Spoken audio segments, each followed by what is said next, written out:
आ रही तो कोई बात नहीं, सब टाइटल ऑन कर देता हूँ। हाँ दिव्या बताओ जरा, राजा नाहर सिंह कौन है? हुज राजा नाहर सिंह?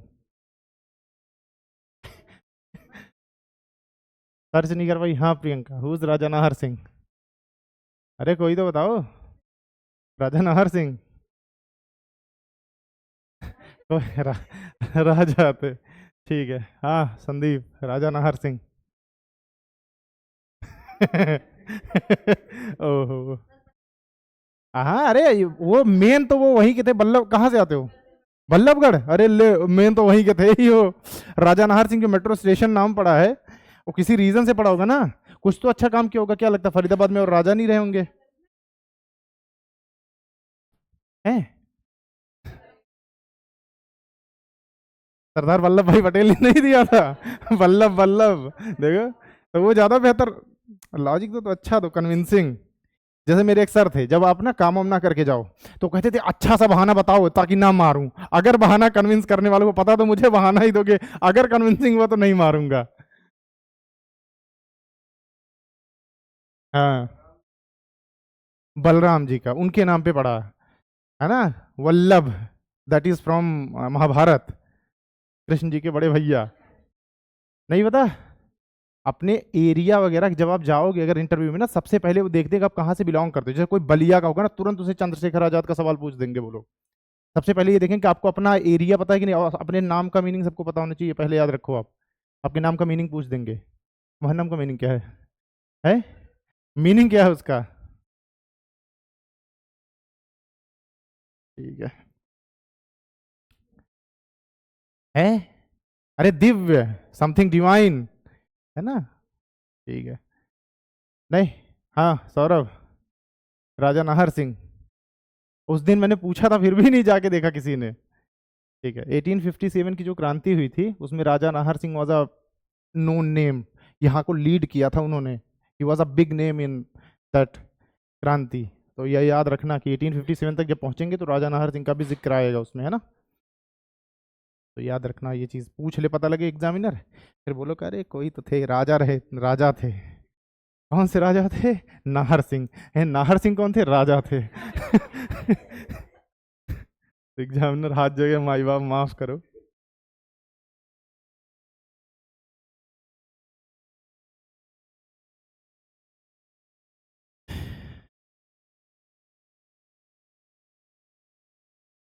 एक बात बताओ और, उस दिन मैं इतने ध्यान से वो लेकर भागा, क्या पेन, और तुम लोगों ने बता दिया, मैंने सोचा था चुरा के ले जाऊंगा, काम बेचूंगा इसको, तुम लोगों ने बता के मेरा काम खराब कर दिया। क्या बताएं बताओ, ऐसे थोड़ी होता है, ये सब बातें बताई नहीं जाती। लेके गया था तो कोई रीजन रहा होगा ना, तुम लोगों ने बता खराब कर दिया काम मेरा। क्या बताएं। अरे भाई कहाँ गया? ये नहीं आ रहा, वहां से दिख रहा है। ठीक है।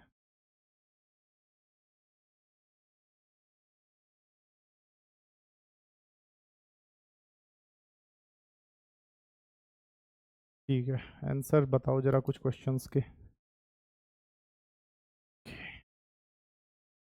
पहला क्वेश्चन, पेन पेन पेन, ठीक है। हाँ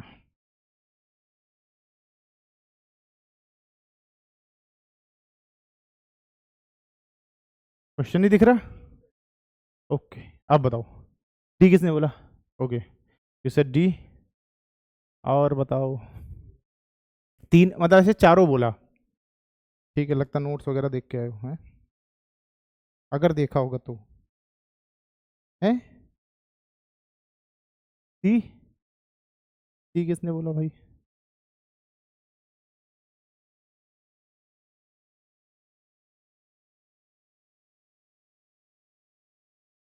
इज इट इनफ? जरा रुको, तीन? चलो, एक ने बोला डी, एक ने बोला सी,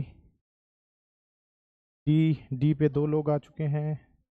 लगाते रहो, बोली लगाते रहो।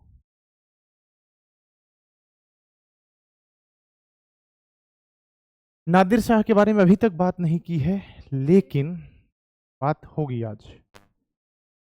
चलो एक ऑप्शन आपको मैं ठीक करवा देता हूँ, मैं कहता हूँ कि चलो ये नादिर शाह का व्हाट डू वी से आक्रमण करना एक तरह से, इट वाज द लास्ट कील in the coffin, it was the last nail in that coffin, कि जो ताबूत की आखिरी कील थी वो यहाँ से हो गई। अगर मैं कह रहा हूँ तो सही ही होगा। ठीक है, चलो। और ह्यूमर नहीं, अब मैंने जब बोला और तो बोलते और सब बढ़िया, सब बढ़िया। ओके, डी ही सारे लोग बोल रहे हैं डी। ठीक है, मुगल्स के डिक्लाइन का जो तीन चार चीजें हमने समझी थी, अगर किसी ने नोट्स पढ़े होंगे तो आई थिंक ये सारी बातें उसमें है। नादिर शाह का इन्वेजन भी उसमें लिखा हुआ है, मैंने हालांकि बताया नहीं था, बट हाँ नोट्स आपको वहां तक मिले हुए हैं, इसलिए क्वेश्चन लेकर आया। तो ठीक है, करप्शन था रेवेन्यू सिस्टम में, जो पैसा आ रहा था लोग वहां तक भेज नहीं रहे थे, पैसा बचा रहे थे ना लोग। जब लोग, जैसे एक बात बताओ, आप किसी को रेवेन्यू पे कर रहे हो, जैसे आपको लगेगा कि वो कमजोर हो रहा है, या तो आप उसकी जमीन हड़प लोगे या तो उसको रेवेन्यू कम कर दोगे। सेकंड चीज आपको पता है, कम करूंगा लड़ने आएगा, कमजोर ऑलरेडी हो ही चुका, मार के भाग जाऊंगा, है ना, तो मैं बन जाऊंगा वो। ठीक है, D is the correct answer. अब सेकंड पे आते हैं जरा, इस क्वेश्चन पे, क्वेश्चन नंबर 2 बी। ओके, ठीक है, स्टेटमेंट है इजारादारी से related, it was a pro peasant policy which led to decrease payment of the revenue, the right to collect revenue was given to the to only. किसी को और लगता है बोथ, नीदर, नहीं, बताओ। चलो सारे लोग टू ओनली, कोई तो गलत उलत करो। चलो ठीक है, सही है। ठीक है, जागीरदारी क्राइसिस, जागीरदारी क्राइसिस। अगर किसी ने क्वेश्चन देखे होंगे, सॉरी नोट्स देखा होगा तो वो कर ले जाएगा, नहीं देखा होगा, मैंने नहीं किए, मैंने करवाए ऐप पे। अरे पहले के ही होंगे, आई थिंक एक दो क्लास पहले के, लास्ट क्लास में भी वो नोट्स काम आएंगे, आज भी काम आएंगे। जरा एक दो क्लास पहले के नोट्स देखो आप। अरे देखो तो, ऐप पे नोट्स ही नहीं आए। Oh my dog, decline of Mughal से कोई नोट नहीं आया? नहीं, उससे पहले 2-3 दिन, 4 दिन पहले, 5 दिन पहले, एक हफ्ता पहले। Economy is the last. Okay, तो मतलब आपको इसके नोट्स नहीं मिले, अच्छा चलो अच्छी बात है, नहीं मिले, अब इसके बाद ही वो मिलेंगे फिर। चलो गेस करो, सोच के देखो, कि जागीरदारी क्राइसिस की बात आ रही, मतलब क्या ये चीज समझ रहे हो आप, जमीन की कमी होने लग गई, रीजन क्या रहे होंगे वो बताना है आपको, यही तो बात है। हाँ, ऑल ऑफ दी अबव, कौन बोल रहा है? अच्छा ओके, थोड़ा दूर का कम दिखता है, पास बैठो। ठीक, all of the above, Sandeep, हाँ चलो। It was because of rapid increase in the aspiring mansabdars. ठीक है, the increase in mansabdar were because of addition of nobles in Golconda and Bijapur. अगर किसी को याद हो तो मैंने गोलकुंडा और बीजापुर का लास्ट क्लास में जिक्र किया था, बोला था ना, क्यों फेमस है, बिकॉज ऑफ डायमंड्स। तो जो भी किंग या रूलर या इंपरर आएगा सबसे पहले कोशिश करेगा कि इसको कैच कर लो, है ना।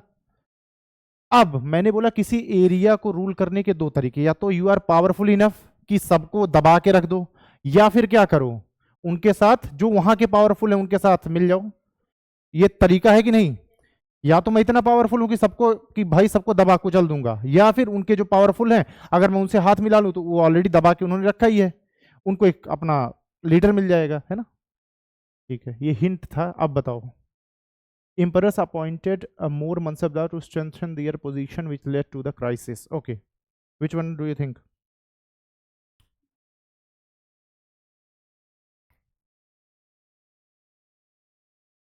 Two only. Yeah, two only. Saurabh, you are saying? अच्छा, ओके, टू ओनली। अरे ये तो मैंने एक्सप्लेन ही कर दिया। दी, चलो, और कोई? यस सौर्या, कोई आइडिया नहीं? चलो तो तुम्हारा नन पे लगा देते हैं, ठीक। क्योंकि आपको पता होगा कि सिस्टम आने वाला, अगर अटेम्प्ट नहीं करोगे तो आपको फिल करना पड़ेगा कि this question is not attempted, अगर नहीं फिल करोगे तो वो माइनस हो जाएगा मार्क्स। समझिए, सबको पता है ना। हाँ, याद रखना कि अगर अटेम्प्ट नहीं कर रहे हो तो उसके लिए भी एक ऑप्शन होगा जिसको आपको फिल करके आना पड़ेगा ओएमआर शीट में। नहीं करोगे तो माइनस होगा। ओके, बाय द वे, ठीक है। ज़्यादा लोग ये सी पे हैं। देखो अभी तक मतलब शायद हमने एक्सप्लेन नहीं किया, बट हाँ ये सुन लो आप, होता क्या है, देखो आप, अगर मैं बोलूँ कि ये क्लास लिमिटेड है, सीट्स लिमिटेड है, अगर मैं इसमें स्टूडेंट्स बढ़ा दूं तो सीट्स कम पड़ जाएंगी कि नहीं। सेम चीज अगर मैं बोलूं कि अगर भाई ज्यादा से ज्यादा मनसबदार बढ़ते जाएंगे, कहाँ लैंड थोड़ी बढ़ रही है, ये कोई ऐसी चीज थोड़ी कि जिसको बढ़ा लोगे आप, कि लैंड इतनी थी रबर जैसी थी, स्ट्रेच करके 4 मीटर का कर दिया, लो 1 1 मीटर डिवाइड होगी, नहीं होगा ना। मोर मनसबदार मतलब लैंड तो कम होना ही है, होगा ना। सेकंड मैंने आपको बता ही दिया कि भाई जब मनसबदार बढ़ रहे हैं, अच्छा मनसबदार क्यों बढ़ रहे हैं, क्योंकि यहाँ गोलकुंडा और बीजापुर में भी तो कुछ पावरफुल लोग बढ़े होंगे, रहे होंगे, उनसे खाली हाथ मिलाने से थोड़ी काम चल जाएगा, उनको आप कुछ पोस्ट दोगे तब तो वो आपके फेवर में रहेंगे ना। मनसबदार अगर मैं बना दूं, मेरा पर्सनल रिलेशन हो जाएगा कि नहीं सबके साथ, बताया था ना, लॉयल्टी मिल जाएगी। तो बीजापुर और गोलकुंडा का रूल, गोलकुंडा को रूल करने का एक अच्छा तरीका है कि नहीं, वहां के लोगों को मनसबदार बना दो जो पावरफुल लोग बैठे हुए हैं। तो दो ऑप्शन तो ऐसे सही हो गए, जब दो सही हो गए तो थर्ड तो अपने आप हो जाना चाहिए, ठीक, क्योंकि ये देखो ना, ये और ये लगभग रिलेटेड है कि नहीं। तो अगर आप एक को मानते हो तो तीसरा अपने आप सही हो जाता है। सेकंड वाला मैंने एक्सप्लेन ही कर दिया। तो आकाश, ऑल अबव द, ठीक है। नेक्स्ट क्वेश्चन आपने पढ़ ही लिया होगा, नहीं पढ़ा है तो भी देख लो। Consider the following statement with respect to the land revenue system under the Mughals. Okay, land revenue system under the Mughals, क्या क्या है। डी, ज्यादा आसान लेके आ गया क्या मैं, है नहीं, ठीक है। Intermediate collect land revenue from the primary जमींदार, सही बात है। खुद कश्त पर टेनेंट्स विद ऑक्यूपाई राइट्स, खुद कश्त, वाही कश्त क्या थी, ठीक है। तो मतलब ये भी सही हो गया, वाही कश्त were the labours, all of the above. ज़्यादा आसान आ गया, खैर कितना अभी पढ़ा ही हमने तो आसान ही आएगा इतने से तो। ओके, यहाँ क्या गलती होती है, देखो ये है बहुत आसान क्वेश्चन, यहाँ ऑप्शन चूज करने में गलती होती है, ऑप्शन चूज करके बताओ।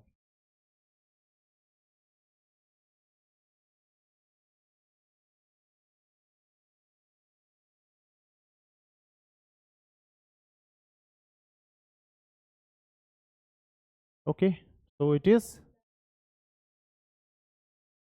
एन यू एन वाला या एन ओ एन ई वाला, अच्छा, ठीक है। Consider the following statement with primary जमींदार अंडर द मुगल्स।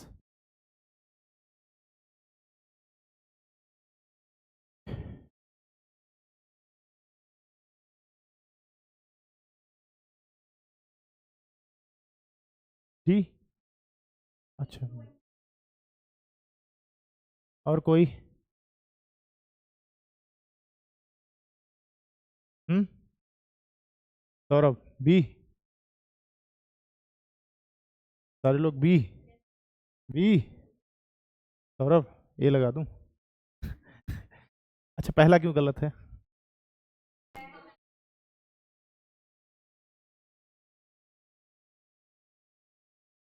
इस लाइन को हमने कोट किया था specially, they are not the owners of the land, they are just the tax collectors, and obviously because they are collecting the tax so they need to maintain the police as well.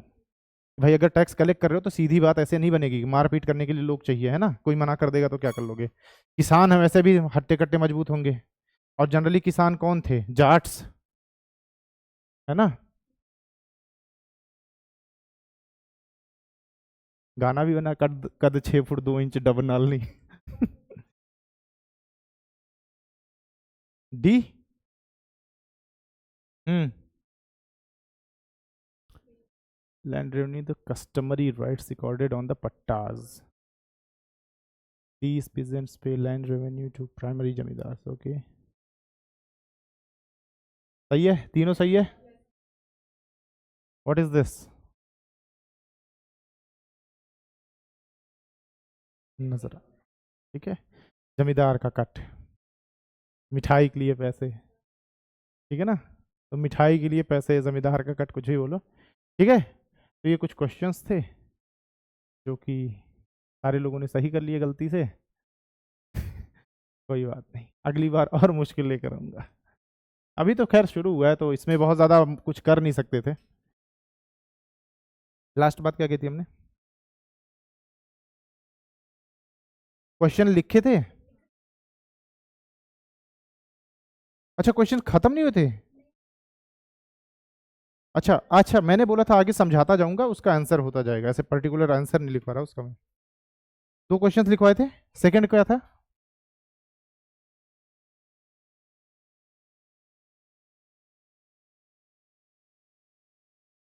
ठीक है, okay. तो क्या reasons थे regional powers की? Basically we are doing the decline of Mughals, जिसकी अब भाई एक बड़ी पावर खत्म होगी तभी तो रीजनल पावर्स आएंगी, उनको हम बोलेंगे सक्सेसर स्टेट्स। अभी आगे समझते हैं सक्सेसर स्टेट क्यों बोलते हैं।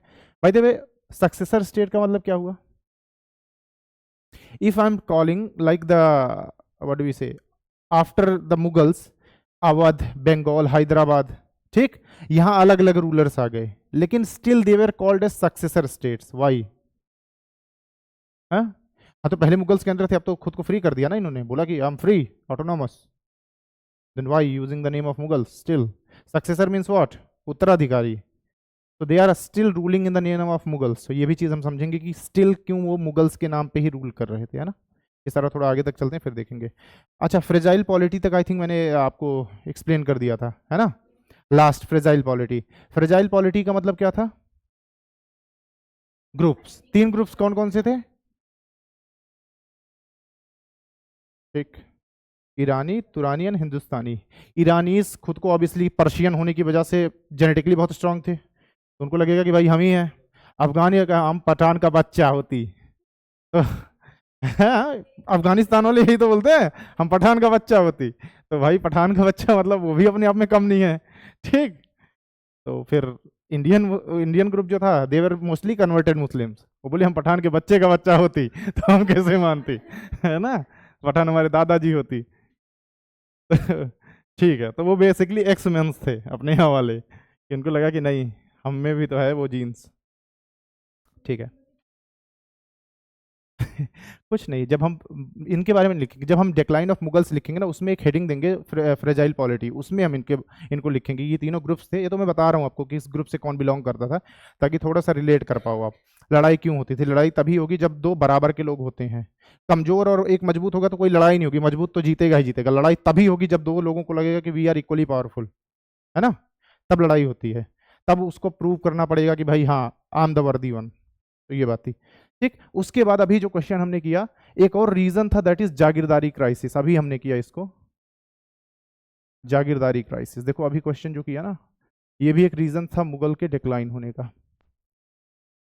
जागीरदारी क्राइसिस में हमने ऑलरेडी बात की कि क्या हो रहा था औरंगजेब के टाइम में। जब औरंगजेब आया तो इसका मेन फोकस क्या था? इसका मेन फोकस था गोलकुंडा और Bijapur. Golconda and Bijapur known for diamonds, हीरे की खान, ठीक। अब गोलकुंडा और बीजापुर पे राज करना है तो फिर वहां के पावरफुल लोगों को साथ लाना पड़ेगा। पावरफुल लोगों को आप साथ कैसे लाओगे? या तो आप इतने पावरफुल हो कि सबको कर लो, क्योंकि ये कंटिन्यूअस वॉर ही वॉर कर रहा था औरंगजेब, तो अब उतनी डिक्लाइन ही से शुरू हो गया था। मैंने बोला था ना, bye the way, what is the code for Aurangzeb? ठीक है, भूलना मत इसको, इसको इतनी बार करेंगे कि ये भूले ना, क्योंकि औरंगजेब हमारे लिए सबसे इंपॉर्टेंट इसलिए बन जाता है क्योंकि यही वो ब्रिज है जो मुगल्स का लास्ट पावरफुल, और फिर ब्रिटिशर्स आना शुरू हो जाएंगे इसके बाद से, है ना। इसके बाद तो बस वही है, सुबह शाम डांस देख लिया, है ना। क्या नाम था? मोहम्मद शाह रंगीला। मोहम्मद शाह रंगीला को जब नादिर शाह आएगा तो उसने इतना ह्यूमिलेट किया कि मोहम्मद शाह रंगीला उसके सामने, मुगल इंडिया का एम्परर, और उसके सामने ऐसे खड़ा है, ठीक है। इट इज सेड कि कुछ लोगों ने ऐसा बोला है कि, अब ये सटायर है, पता नहीं बुक्स में ऐसा है कि नहीं, थोड़ा और पढ़ना पड़ेगा, बट उन्होंने बोला हो सकता है नादिर शाह ने उससे डांस भी करवाया हो। इट इज सटायरली की, सटारिकली सेड कि भाई हो सकता है, क्योंकि वो इतना meek, do you know the word meek? Meek is मतलब ओवर पोलाइट, कि किसी के सामने आप एकदम दबे जा रहे हो, आपकी डिग्निटी ही खत्म हो गई, कि आपको कुछ बोल दे तो वो आप करोगे, दैट इज मीक। तो किसी के लिए मीक वर्ड यूज है ना, तो exact meek word is used in the history books. किसी भी हिस्ट्री बुक में पढ़ोगे तो तो अहमद शाह के लिए जो है ये वर्ड यूज हुआ मीक, तो ऐसा कहते हैं कि हो सकता है डांस भी करवाया हो। ठीक है, ओके। तो ये मेन रीजंस।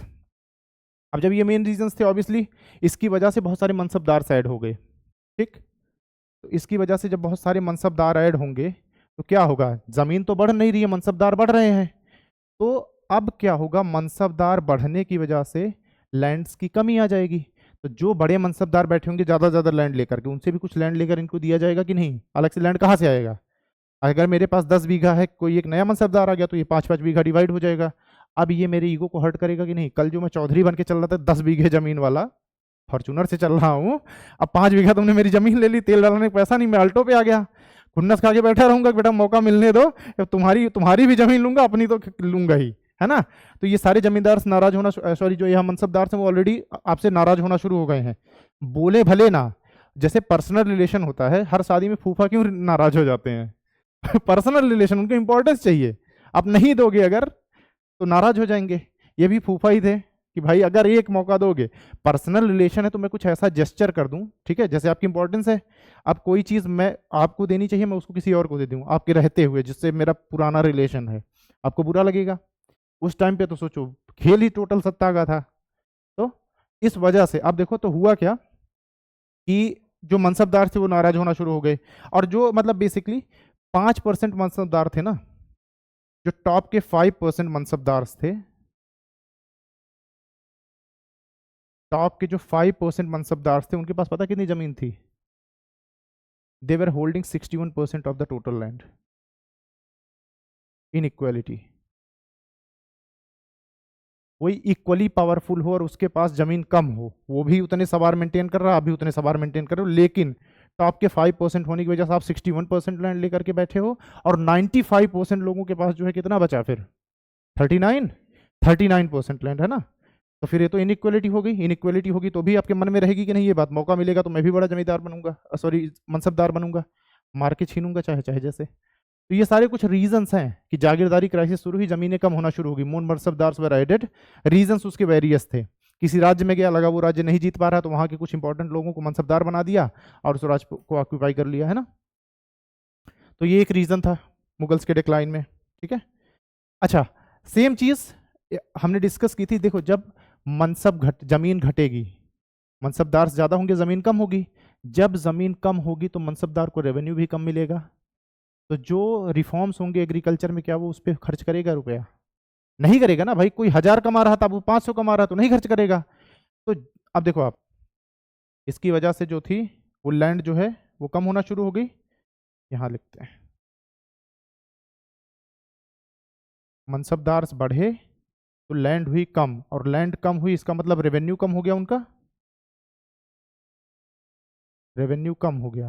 भाई एक बात बताओ, 5 लाख वसूलता था तो 1 लाख खुद रखता था, 4 लाख भेज देता था, अब वसूल ही 2-2.5 लाख रुपए रहा तो उसमें से 1 लाख थोड़ी रख लेगा, 10-20 हज़ार 30 हज़ार रखेगा। जब रेवेन्यू कम होगा तो एग्रीकल्चरल रिफॉर्म्स बंद हो जाएंगे,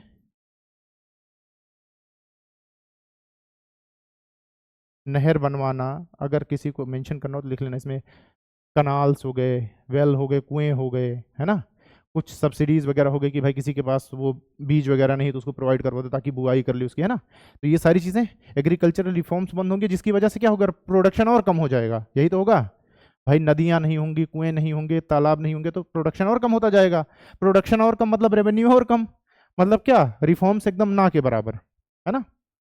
तो जब रिफॉर्म्स नहीं होंगे तो मनसबदार के पास पैसा नहीं होगा, ठीक, मनसबदार के पास पैसा नहीं होगा तो इससे एक और चीज पनपती है, क्या, उस मनसबदार की जो मिलिट्री होगी वो भी वीक होगी कि नहीं, खर्च करने के लिए पैसा ही नहीं तो कहाँ से दोगे भाई, मिलिट्री वालों को ठीक ठाक डाइट देनी पड़ेगी, घोड़ों के लिए डाइट चाहिए होगी, सब कुछ चाहिए होगा ना। It leads to the weakening of military, तो इनकी जो है मिलिट्री भी वीक होनी शुरू हो जाएगी। अब देखो ये धीरे धीरे फ्रेजाइल होते जा रहे हैं, चीज़ एक है लेकिन इसकी वजह से कई सारे फैक्टर्स हो रहे हैं। इकोनॉमिकली जैसे ही आप डिक्लाइन होना शुरू होगी, आपकी मिलिट्री भी डिक्लाइन कर जाएगी, इट इज़ ऑब्वियस।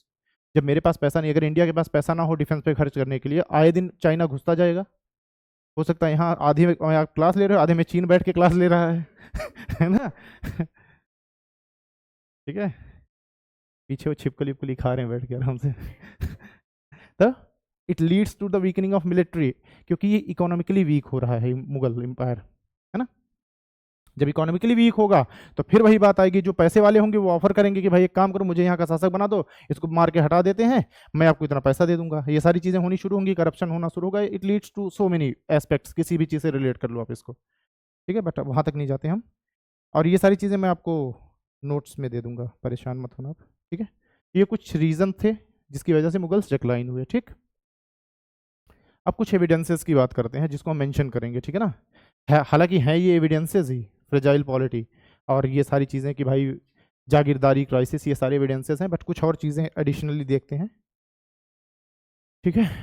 तो जरा देखते हैं, अभी तक भी खैर वही देख रहे थे, कुछ एडिशनल एविडेंसेस देखते हैं, evidences of Mughal, evidences declining Mughal.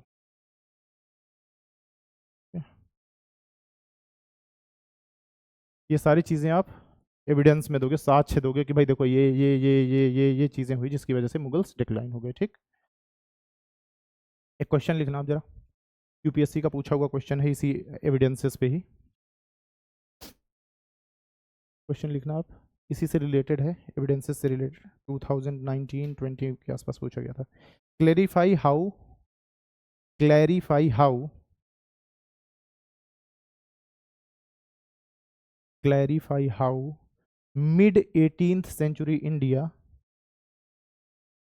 स्पष्ट कीजिए कि कैसे 18वीं सदी का जो भारत था, हिंदी वालों के लिए बोल रहा हूँ, परेशान मत हो। Clarify how mid 18th century India was beset with, beset, BESET, beset with specter of fragmented polity, specter, movie देखी किसी ने जेम्स बॉन्ड, उसका एक पार्ट है Spectre, was beset with specter of fragmented polity, policy नहीं polity, fragmented polity या fragile polity, कुछ भी बोलो आप, but this is the exact word, fragmented polity लिखना, ठीक है,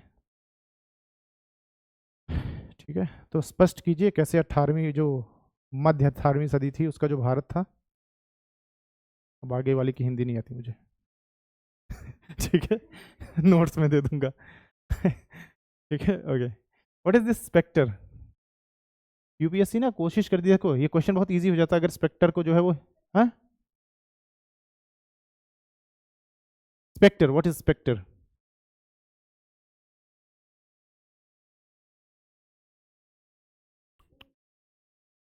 रेंज, देखो स्पेक्टर क्या होता है ना, कुछ ऐसी चीजें आपको लगना कि भविष्य में कुछ अनप्लेजेंट होने वाला है, दैट इज कॉल्ड स्पेक्टर, ठीक है ना। तो लोगों को ये लगे कि कुछ अनप्लेजेंट चीजें होने वाली हैं फ्यूचर में, जैसे अभी जो सिनेरियो चल रहा है हमें ऐसे लगे कि भाई हमारी इकोनॉमी डाउन जाने वाली है, तो उसको स्पेक्टर बोलेंगे, क्योंकि अजम्पशंस फॉर द फ्यूचर कि कुछ अनप्लेजेंट होने वाला है, spectre is in that sense कि इन फ्यूचर कुछ अनप्लेजेंट होने वाला है, तो उसको स्पेक्टर बोला, ठीक है ना। तो बेसिकली ये बोल रहे हैं कि ये जो फ्रेगमेंटेड पॉलिटी थी, ये कैसे ये इंडिकेट कर रही थी कि फ्यूचर में मुगल्स जाने वाले हैं, अनप्लेजेंट ही तो होने वाला उनके साथ, ये जो चीजें हमने देखी ये यही तो बता रही है ना कि भाई मुगल्स के साथ कुछ गड़बड़ होने वाला है, ये सारे छोटे छोटे छोटे फैक्टर्स एक साथ यही तो इंडिकेट कर रहे हैं कि भाई मुगल्स के साथ गड़बड़ होने वाली है फ्यूचर में, फैक्टर अनप्लेजेंट है ना। तो ये सारी चीजें हम लिखेंगे, जो भी आपको मैंने बताया, कुछ और रीजंस थे एडिशनल वो भी आप मेंशन कर सकते हो, ठीक है। तो नोट्स में आपको दे दूंगा, तो सबसे पहला जो नोट्स में आपको हेडिंग मिलेगी, एविडेंसेस ऑफ फ्रेजाइल पॉलिटी, ठीक। नोट्स डलवा ही दूं क्या, रुको आप 1 मिनट दो मुझे।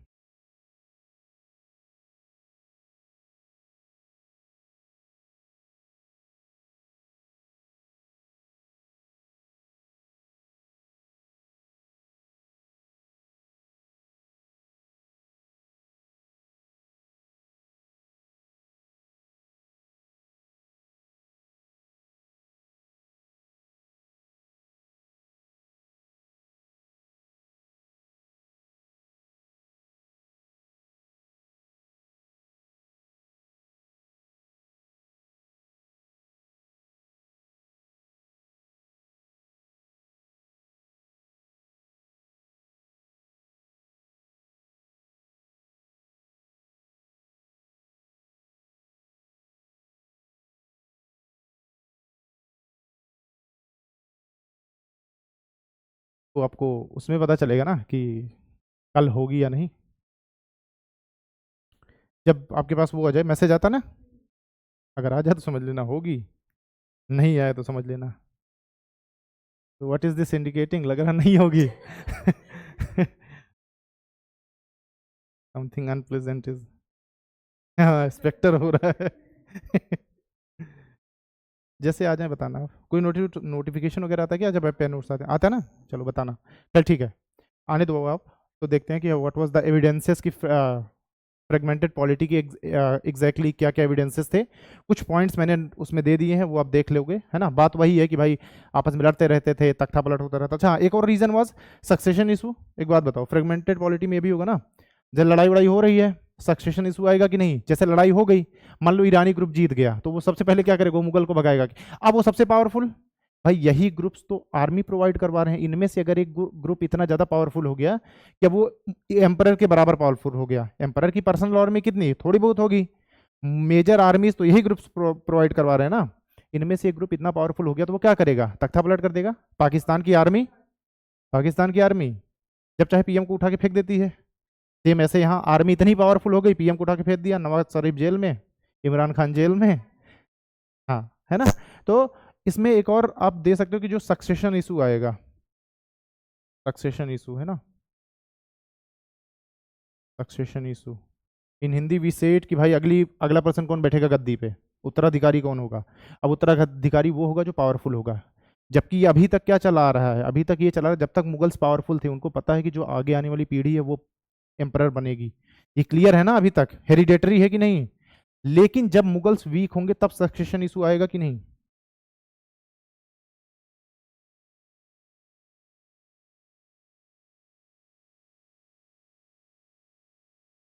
फ्रेगमेंटेड पॉलिटी आ गया ना, उसमें जरा ये देखना फ्रेगमेंटेड पॉलिटी का। उससे पहले की भी चीजें हैं, एक दो और नोट्स हैं, डोंट वरी, वो भी डलवा दूंगा। फिलहाल आज की क्लास के लिए जो रेलेवेंट है वो भिजवा दिया आपको। देखो आप थोड़ा नीचे आओगे ना, वहां देखो आपको दिख रहा होगा डिक्लाइन ऑफ मुगल्स, हेडिंग होगी, उसमें थोड़ा नीचे आओगे आपको दिखेगा फ्रेगमेंटेड पॉलिटी का एक हेडिंग है, मतलब ऑब्वियसली एविडेंसेस में, है ना। अरे वही फ्रेगमेंटेड फ्रेजाइल कुछ भी बोलो, बात तो एक ही है, सिनोनिम बोल रहे हो, ठीक है। बाकी हिंदी वालों आपके नोट्स भी डल जाएंगे अभी, तो फिर चलो अच्छा नोट्स मैं भी खोल ही लेता हूँ।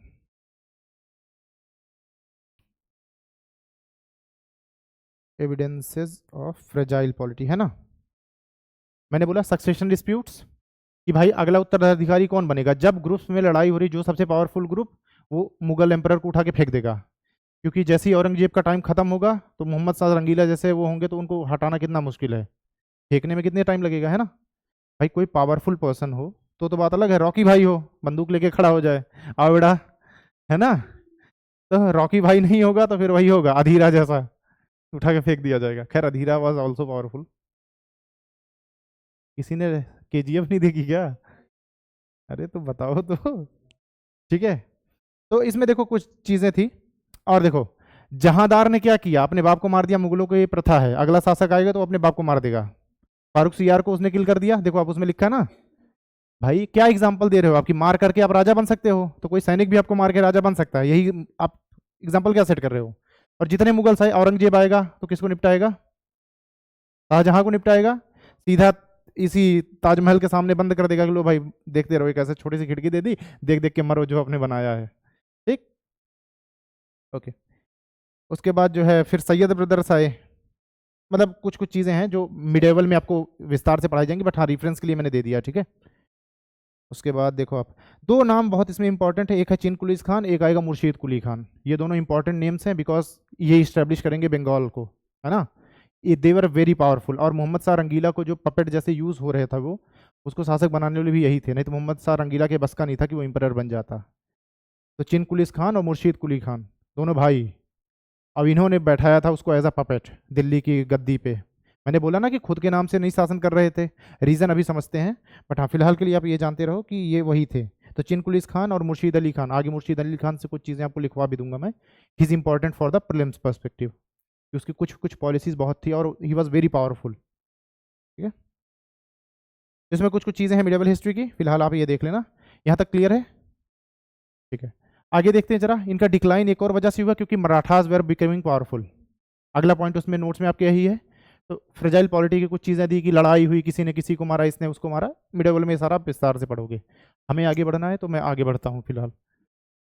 तो एक और डिक्लाइन का जो रीजन था, because Marathas were becoming the central power, Marathas powerful हो रहे थे। ठीक, सदाशिवराव भाऊ और ये सारे लोग पावरफुल थे। फिर आएंगे कौन से? बाजीराव बल्लाड़, दीवानी मस्तानी, है ना? बाजीराव मूवी नहीं देखी क्या? नहीं, क्या नाम है उसका पिक्चर का?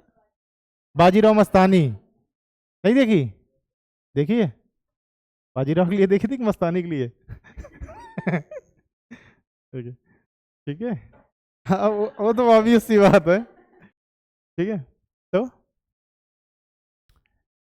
तो सेकंड जो चीज हम देखेंगे वो बोलेंगे decline of Mughals, decline of Mughals because of Marathas. अब इतना कुछ हो रहा था, मराठास इंतजार ही कर रहे थे कि कब औरंगजेब जाए। अच्छा, एक और चीज, औरंगजेब का जो नेट गेन था वो 0 था, बताया था ना मैंने। क्योंकि जितना औरंगजेब ने 50 साल लड़ाई करके लिया, मराठास ने उसको वापस छीन लिया, तो उसका नेट गेन 0 हो गया। अब मराठास, क्योंकि औरंगजेब का जब डिक्लाइन होता तो मराठास पावरफुल बनते गए, अब सारा कुछ मराठास ले रहे थे, है ना। अब मराठास क्या था कि ये स्वराज्य के बाहर, अब देखो मराठास का स्वराज्य क्या था, पहले ये जानो आप। जो मराठा है वो उसको स्वराज्य किसको बोलते हैं? स्वराज्य किसको बोलेंगे भाई दबे? हाँ, जो मराठास का स्वराज्य था, मतलब जो एरिया वो डायरेक्टली रूल कर रहे थे, वही तो स्वराज्य है ना। तो कुछ एरिया था जो ये डायरेक्टली रूल करते थे, तो वहां से जो कुछ होगा वो तो ऑब्वियसली ये देखेंगे। तो ये लोग जो डायरेक्टली एरियाज रूल कर रहे हैं उसको इन्होंने स्वराज्य नाम दिया। ठीक, अब इनका क्या सीन था कि ये रूल करते थे वही महाराष्ट्र वाला रीजन या डेक्कन का जो रीजन था। ठीक, डेक्कन वाले रीजन को छोड़ के जो दिल्ली वाला रीजन था ना, क्योंकि हरा तो दिया था इन्होंने वहां को भी, तो ये क्या करते थे, कुछ टैक्सेस लेकर के बोलते थे कि आप हमें टैक्स पे कर दो और हम आपको उसके बदले में प्रोटेक्शन दे देंगे। ठीक, क्योंकि ऑलरेडी वो लोग हारे हुए ही थे, इनको लगा कि वहां खुद रूल करने जाएंगे तो मुश्किल बढ़ जाएगी, तो एक पर्टिकुलर एरिया कवर करके रखो, सेंट्रल इंडिया वाला एरिया। अब बाकी जगहों को जो है ऐसे टैक्स ले करके और ऐसे ही छोड़ दो, और उस टैक्स के बदले हम क्या कर रहे हैं, उनको प्रोटेक्शन दे रहे हैं। ठीक, अब इनके जो 2 टैक्सेस थे वो इंपॉर्टेंट हमारे लिए, मराठास के 2 टैक्सेस थे, इनका जो टैक्स सिस्टम था, इनके 2 टैक्स थे, taxes. The first one was known as chauth, chauth, Karva Chauth नहीं, चौथ। ठीक है, ओके। चौथ नाम से क्या समझ आता आपको? चौथ इज 4, है ना, तो ये 1/4 रेवेन्यू मांगते थे। तो अगर कहीं पे चौथ का सिस्टम है, चौथ का टैक्स लग रहा है, तो कितना रेवेन्यू चाहिए इनको? 1/4 ऑफ द टोटल रेवेन्यू, जो भी एरिया का टोटल रेवेन्यू उसका 1/4 ऑफ जो है इनको दे दो, 1/4 ऑफ द टोटल रेवेन्यू चौथ। ठीक, एक एरिया को इन्होंने जीता, बोला कि रूल नहीं करेंगे, छोड़ दे रहे तुमको, 1/4 रेवेन्यू हमारे पास आ जाना चाहिए महीने की 1 तारीख को। ठीक, नहीं आएगा फिर हम आएंगे, फिर आक्रमण करेंगे, फिर लूटेंगे, फिर जाएंगे, फिर कहेंगे अभी 1/4 दो। तो लोगों को लगता था दोबारा लूट के ले जाएं, उससे पहले 1/4 देते रहो, दैट इज बेटर। और ये रेवेन्यू किससे मांगा जा रहा है? ये रेवेन्यू मुगल स्टेट से मांगा जा रहा है, ठीक है ना। तो जो मुगल स्टेट्स हैं,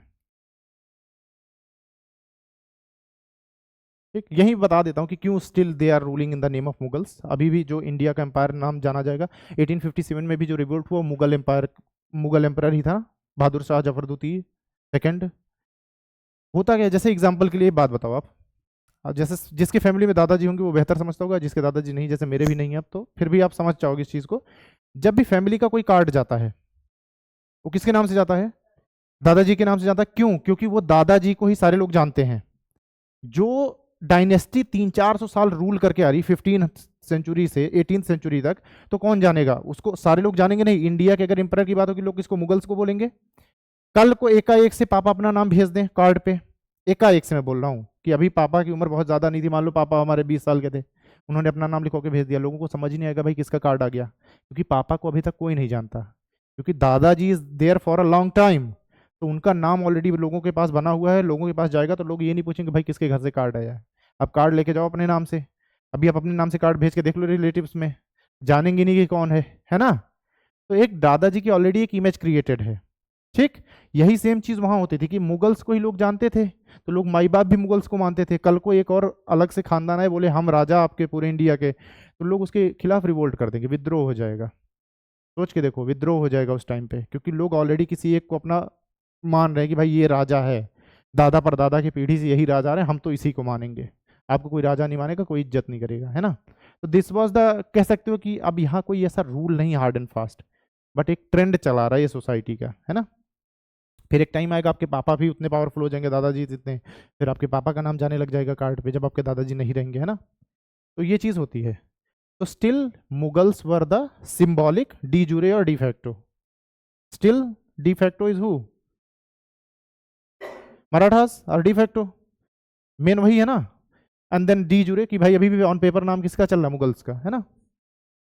ठीक है, तो ये चौथ समझ आया, व्हाट इज चौथ, ठीक है, ओके। तो यहाँ पे मराठास बोलते थे कि आपको क्या देंगे, प्रोटेक्शन देंगे, ठीक।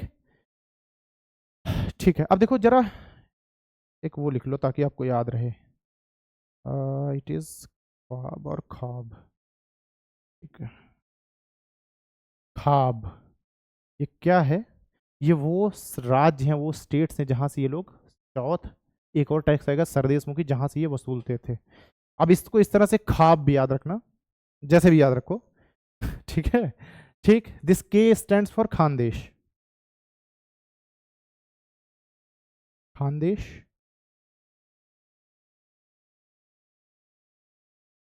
खाब इसको याद रखना आप लोग, Khandesh. Then this H stands for Hyderabad, then this for Aurangabad,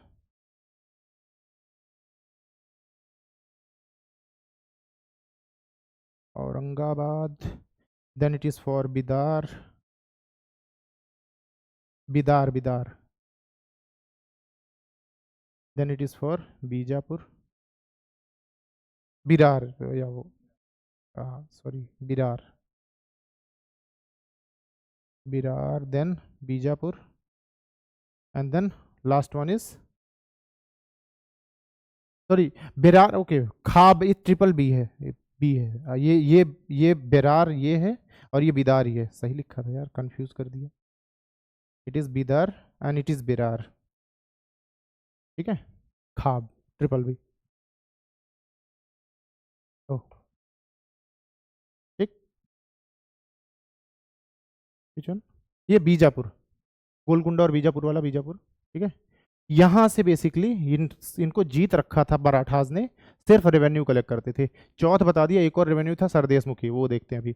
but हाँ, Khandesh, Hyderabad, Aurangabad, Bidar, Bijapur and then Berar, 6 states, 6 state थे बेसिकली जहां से रेवेन्यू कलेक्ट होता था।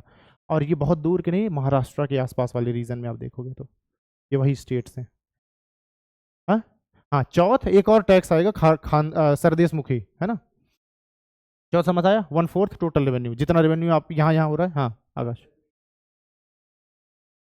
देखो ये उनका स्वराज्य नहीं था। स्वराज्य मैंने क्या बोला, जैसे अब मान लो कि मराठास महाराष्ट्र को रूल कर रहे हैं, वहां पे टोटल सब कुछ वही देख रहे हैं, वहां का रेवेन्यू सिस्टम भी वही देख रहे हैं, वहां की पुलिस का सिस्टम भी, मिलिट्री सब कुछ वही अपने आप देख रहे हैं।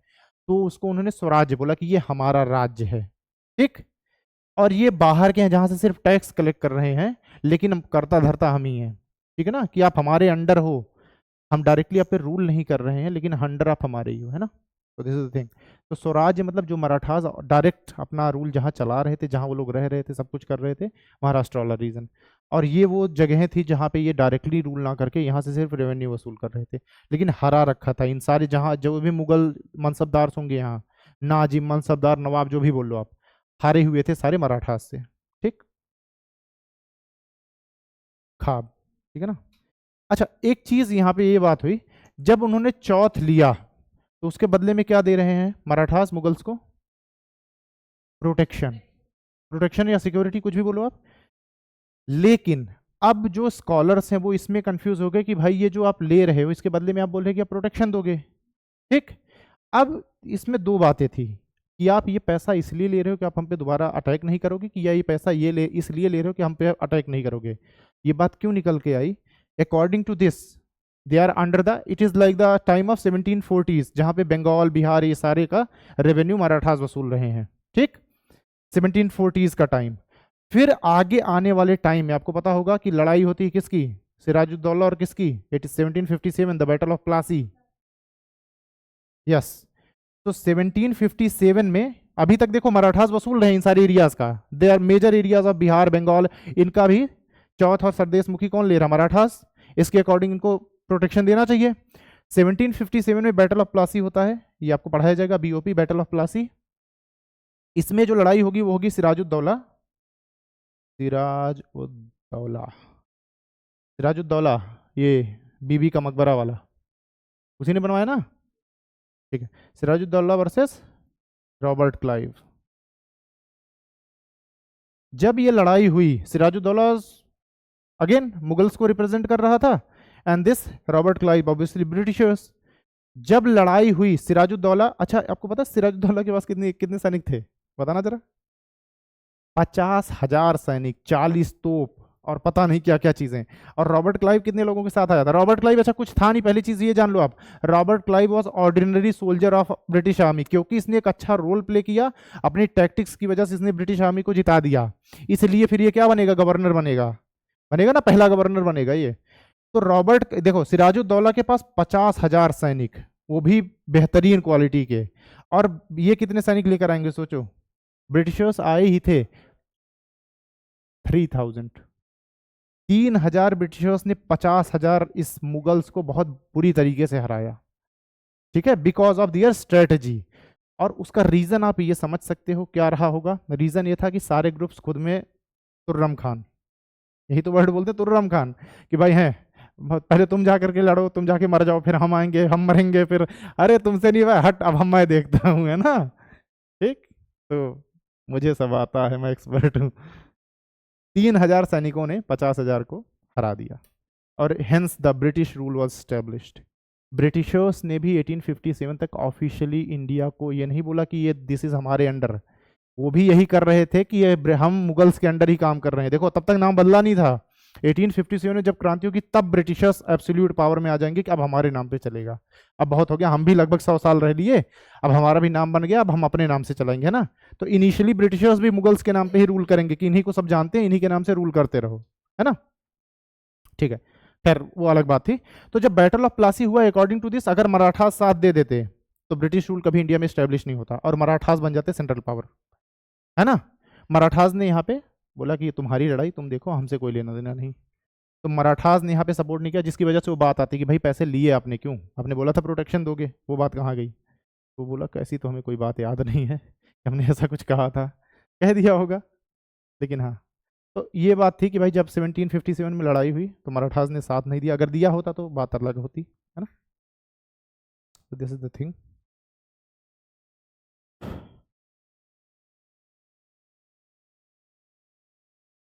अच्छा अब देखते हैं जरा, चौथ तो आपने समझ लिया, व्हाट इज सरदेश मुखी। ये सारी चीजें आप डिटेल में पढ़ोगे, बट स्टिल जब आपको, मुझे लगता है मिडेवल आएगा, बहुत सारी चीजें आपको ऑलरेडी पता होंगी मिडेवल की, है ना। सेकेंड टैक्स ऑफ मराठास वर सरदेश मुखी, सरदेश मुखी, ठीक। अभी सरदेश मुखी में क्या होता था, नोट्स तो आपके पास ही है, ठीक है। देखो सरदेश मुखी, पहली बात तो वर्ड नया नहीं था कि मराठास कुछ है और इसको इस्टेब्लिश कर दिया, this word was not new, ये नया शब्द नहीं था सरदेश मुखी, ये शब्द पहले से चला आ रहा था मुगल्स के टाइम से, ठीक। मुगल्स के टाइम से चला आ रहा था। मुगल्स के टाइम में टैक्स दो लोग कलेक्ट करते थे, नॉर्थ इंडिया में जो टैक्स कलेक्ट करते थे उनको जमींदार बोलते थे, जो हमने समझाया ऑलरेडी, है ना। तो जो नॉर्थ इंडिया में टैक्स कलेक्ट कर रहे हैं उनको हम बोलते थे जमींदार। अब वो प्राइमरी हो सकते हैं, इंटरमीडिएट हो सकते हैं। सिमिलरली ऐसे ही टैक्स साउथ इंडिया में भी कलेक्ट हो रहा होगा, उनको सरदेश मुख बोलते थे, ठीक है।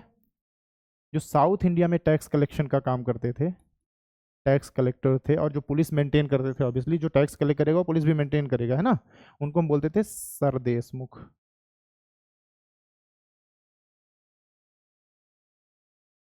सरदेश मुख, है ना। मुखी मत कर देना इसको, सरदेश मुख, ठीक है। ये क्लियर है कि हु वाज सरदेश मुख, ठीक। इनको कई बार देशमुख भी बोलते थे, वो भी जानते रहो आप। सर देशमुख बोलो, देशमुख बोलो। ठीक, और ये कहाँ, साउथ इंडिया में। बेसिकली कौन सा रीजन, डेक्कन वाला रीजन, डेक्कन। ठीक है,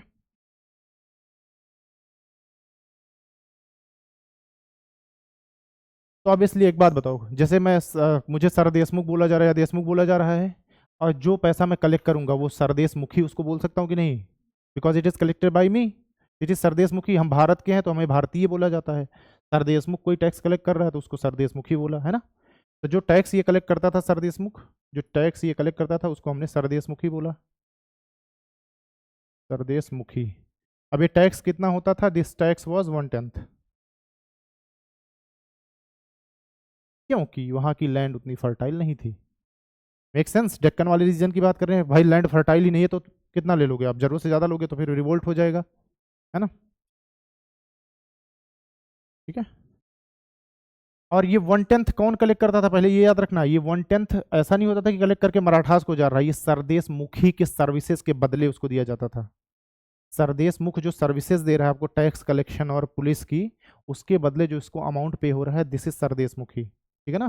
तो ये 1/10 it is paid to sardeshmukh या deshmukh, it is paid to deshmukh for his services, for his services, कि जो देशमुख हमें सर्विस प्रोवाइड कर रहा है टैक्स कलेक्शन का, उसके बदले में जो हम उसको पेमेंट दे रहे हैं, that is the 1/10 of the total and it is known as sardeshmukhi. ठीक है, आकाश नहीं समझ आया। देखो आप, मैंने क्या बोला कि जो चौथ था वो किसको जा रहा है, वो मुगल्स कलेक्ट करके मराठास को भेज रहे हैं नॉर्थ इंडिया में, या फिर चौथ मान लो वहां पे मुगल्स कलेक्ट कर रहे हैं, वही काम अगर कोई देशमुख कर रहा है, उसके बदले जो वो पैसा चार्ज कर रहा है उसको हमने सरदेशमुखी बोला। अगर मैं सर्विस दे रहा हूं तो उसके बदले कुछ चार्ज करूंगा, तो जो देशमुख सर्विस दे रहा है साउथ इंडिया में टैक्स कलेक्ट करने के लिए, उसके लिए जो उसको पेमेंट हो रही है, जैसे 10 रुपए उसने इकट्ठा किए तो उसके 1 रुपए वो खुद भी लेगा, और उसी 1 रुपए को हमने सरदेशमुखी बोल दिया। ठीक है, because it is paid for the his services, कि जो सर्विस प्रोवाइड कर रहा है, सर्विस कैसी, tax collection and the police services as well. ये समझ आ रहा है ना कि भाई पुलिस सर्विसेज भी प्रोवाइड करेगा, इट इज नोन एज, हाँ हाँ एग्जैक्टली, सैलरी बिल्कुल। हम्म, ये रूलर को नहीं जाएगा सरदेशमुखी, तभी तो मैंने बोला रूलर के पास चौथ जाएगा। जैसे 1/4 चौथ कलेक्ट किया, जैसे मान लो 4 रुपए बन रहे थे, 1 रुपए एज अ चौथ कलेक्ट कर लिया, अब उस 1 रुपए का 10 पार्ट होगा, 10 पैसे इसके पास चलेंगे, 90 पैसे कहाँ चले जाएंगे, मराठास के पास, है ना। ये समझ आया। हाँ एग्जैक्टली exactly. जो आपने रेवेन्यू कलेक्ट किया है उसमें से थोड़ा पैसा सर्विस जो जिसने प्रोवाइड की, अगर वो जमींदार ने प्रोवाइड की है तो जमींदार को सैलरी चली गई, लेकिन वहां पे कोई हिस्सा फिक्स नहीं था, यहाँ पे हिस्सा फिक्स था। ठीक है ना, कि भाई 1/10 इसका 10वां पार्ट जो है ये इसको पे होगा ही होगा। तो क्योंकि ये सरदेशमुख या देशमुख को पे हो रहा है, it is that's why it is known as sardeshmukhi. ठीक है ना, बाकी जो बचा पैसा होगा वो अगेन मराठास को चला जाएगा। ठीक है, और अगर ये मुगल टाइम में हो रहा था तो ऑब्वियसली मुगल्स को जाएगा। मैंने बोला ना कि ये देशमुख जो है मुगल टाइम में भी होते थे, तो ये मुगल्स को जाएगा। ठीक है ना, ओके। तो अब देखो आप, ठीक है, तो ये जो देशमुख थे या सरदेशमुख थे, देशमुख जो थे, इनको लीड कौन कर रहा था उस टाइम पे, शिवाजी। शिवाजी नाम सुना है, रजनीकांत की पिक्चर शिवाजी दिवास। ठीक, हाँ। तो शिवाजी इनको लीड कर रहे थे, तो शिवाजी ने बोला कि भाई मैं क्या हूं, मैं हूं leader of Deshmukh.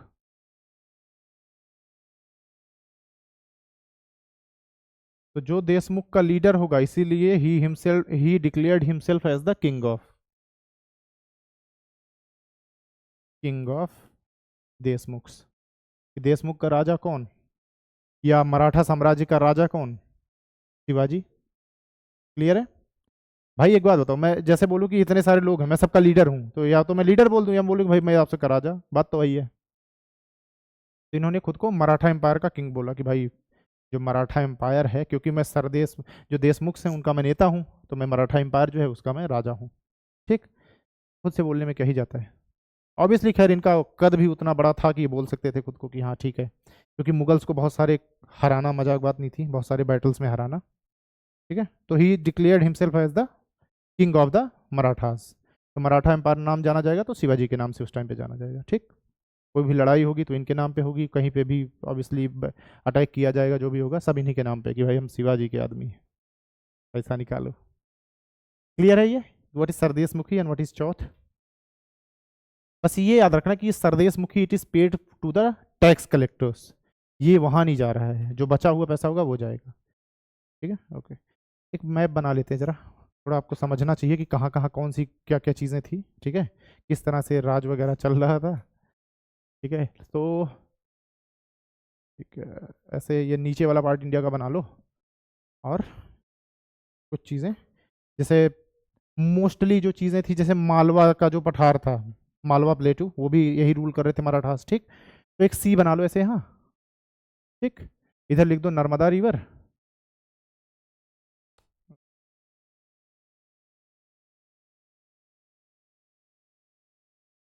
Narmada river यहाँ हो गई। ठीक है, और इसके ऊपर होगी चंबल, इनके बीच का एरिया क्या होगा, है yes, this is the Malwa.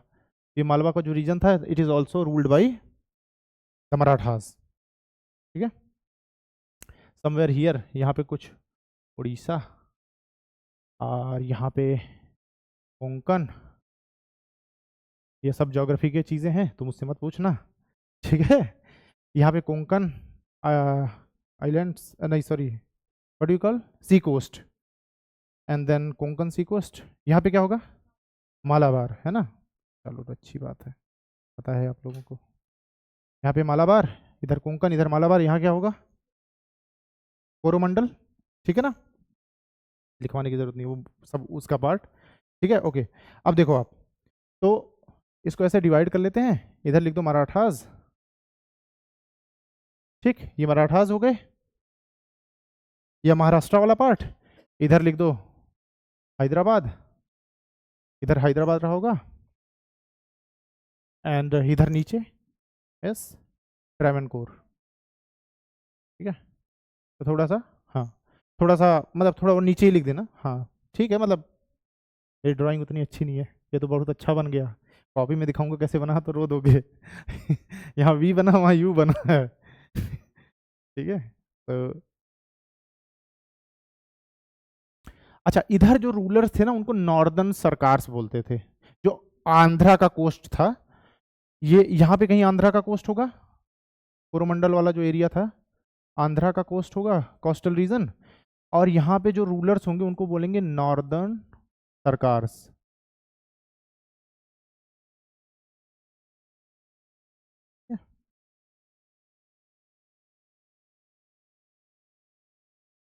तो this is the what do we say rough map, या फिर आप हाँ रफ मैप ही बोलोगे एग्जैक्टली exactly, क्योंकि उस पे नहीं है। तो it is the rough map of Deccan.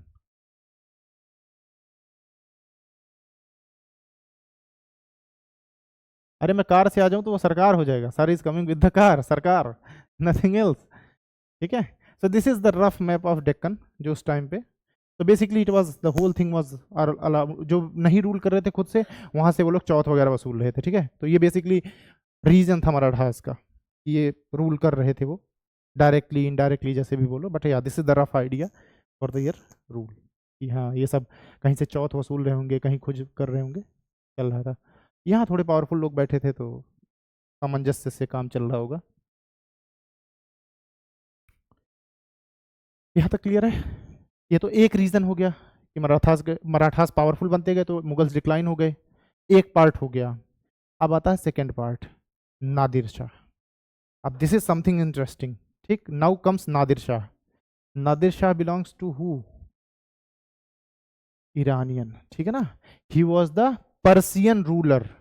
ठीक, पर्सियन एम्परर, पर्शियन एम्परर या पर्शियन रूलर की जब बात होगी तो ईरान एंड अफगानिस्तान बोथ, इन दोनों को जो रूल करेगा he was known as Iranian, बोल सकते हो Persian ruler. Then comes Nadir Shah. Nadir Shah को याद रखने का आप कैसे रखोगे, this Nadir is a Urdu word and the meaning is the lowest. Nadir का मतलब होता है लोएस्ट। ठीक है ना, तो इसको हम कैसे याद रखेंगे, this was the lowest phase of Mughals. Mughals का एक तो आखिरी दौर चल रहा है, नादिर का मतलब लोएस्ट, लोएस्ट को याद रखेंगे कि it was the lowest phase of Mughals. Nadir Shah आया, that was the lowest phase of Mughals, और इसने उस ताबूत में आखिरी कील ठोक दी, कॉफिन में जो बचा खुचा था इसने बराबर कर दिया। अब नादिर शाह तो he is a Persian, Persian ruler मतलब ईरान को रूल करता था एंड अफगानिस्तान को।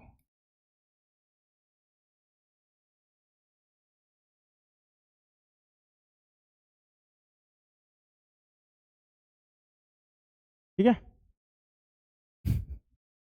Okay, Persian ruler. Iran and Afghanistan, Afghanistan देखो सटा हुआ है, इंडिया की से खोपड़ी पे देखोगे अफगानिस्तान बैठा हुआ है इसीलिए हमारा ही पार्ट था, अब हमने थोड़ा अलग कर दिया, पठान का बच्चा, तो इसलिए ठीक है। अभी भी उनकी क्रिकेट टीम हमारे यहाँ ही खेलती है, जनरली इंडिया जीत जाए तो वो लोग खुश होते हैं, और अगर पाकिस्तान जीता तो बांग्लादेश वाले खुश होते हैं, क्योंकि वो उनका पार्ट थे कभी, है ना। ये ऑब्वियस सी बात है। आप देखोगे अगर इंडिया पाकिस्तान का मैच हो रहा है तो अफगानिस्तान हमें सपोर्ट कर रहा होगा। किसी ने वो देखा है एक बार जो है अफगानिस्तान और पाकिस्तान का मैच हो रहा था, थोड़ा सा एग्रेशन दिखा दिया था, अफगानिस्तान वालों ने बहुत पीटा था पाकिस्तान वालों को, कभी जाके देखना, कुर्सियां उखाड़ उखाड़ के बहुत मार मारा था पाकिस्तान के फैंस को उन लोगों ने तो वो होता रहता है। तो इसको हम कैसे याद रखेंगे नादिर शाह को, ही was the lowest point of Mughals, किसने काम कर दिया खत्म मुगलों का, ठीक है ना। ठीक है, अब देखो हुआ क्या, दो चीजें, मुगल्स इंडिया में बैठे थे, अब ऑब्वियसली कोई अटैक करने आ रहा है, जो आप मेन पर्पज लिखोगे, main purpose was to loot India, इसका जो मेन पर्पज लिखोगे, लेकिन उसके पीछे और भी बातें थी वो थोड़ा समझ लेते हैं। इसका जो मेन पर्पज था वो हम क्या लिखेंगे, अटैक करने का कोई पर्पज होगा, कैसे थोड़ी कि चलते फिरते जा रहे थे, इंडिया दिख गया लाओ मारते हुए चले, ऐसे जा रहे हैं कोई छोटा भाई बहन एकदम रीजन होता है, यहाँ रीजन था, ठीक। तो जो हम पर्पज करेंगे कि टू लूट इंडिया, मेन जो इसका पर्पज था लूटने का, कि आओ लूटो जाओ, ये राजवाज करने नहीं आया था, ठीक, आया लूटो चला गया, लेकिन इसके पीछे ना थोड़ा और रीजन था, बैकग्राउंड देखते हैं थोड़ा। तो नादिर शाह के अटैक करने का रीजन क्या था, वाई ही अटैक्ड इंडिया। पहला बात, मुगल्स इंडिया में बैठे थे, they were the supreme power. अब जब मान लो जैसे आपने फरीदाबाद पे कब्जा कर लिया, तब आप धीरे धीरे पलवर की ओर बढ़ोगे, यही तो करते हो। मुगल्स ने इंडिया को कैप्चर कर लिया, सेंट्रल इंडिया को, तब फिर उनको ऐसे ऊपर देखा, कहा ये कौन सा देश अच्छा दिख रहा, पठान का बच्चा वाला देश है ना। तो ये मुगल्स क्या करते थे, इन्होंने अफगानिस्तान कैसे गए, दरवाजे खटखटाया, जैसे दरवाजा खोला ये भाग गए, तो बहुत देर से परेशान कर रहे थे कि छोटे छोटे जगहों के गए, लूट के भाग गए। अब अपने जैसे एक बात बताओ, होता था ना कि मार वार के किसी को घर में भागा हो, दरवाजा बंद कर लो, क्या कर लोगे, तो वो आपके घर में तो घुस नहीं जाएगा, वहां आप मजबूत हो, है ना। तो पहला रीजन ये था कि मुगल्स लगातार अटैक कर रहे थे अफगानिस्तान पे, दे अटैक्ड कंटिन्यूसली, छोटी छोटी जगहों पे अटैक करते थे, लूटते थे, भागाते थे। अब अफगानिस्तान में रूल किसका, हाँ किसका रूल था उस टाइम, नादिर शाह। नादिर शाह को बुरा लगेगा कि नहीं कि भाई बार बार आ रहा है, जैसे किसी अब आम की बाग हो, आप रोज रोज आम तोड़ के भागा हो, जब तक वो नहीं पकड़ पा रहा तब तक तो ठीक है, या तो वो आपको वहीं पकड़ ले तो बात अलग है, या फिर वो आपके घर आएगा फिर डंडा लेके, क्या रुको बेटा, और तुम्हारे घर आके तुमको प्रसाद देते हैं, ठीक है। तो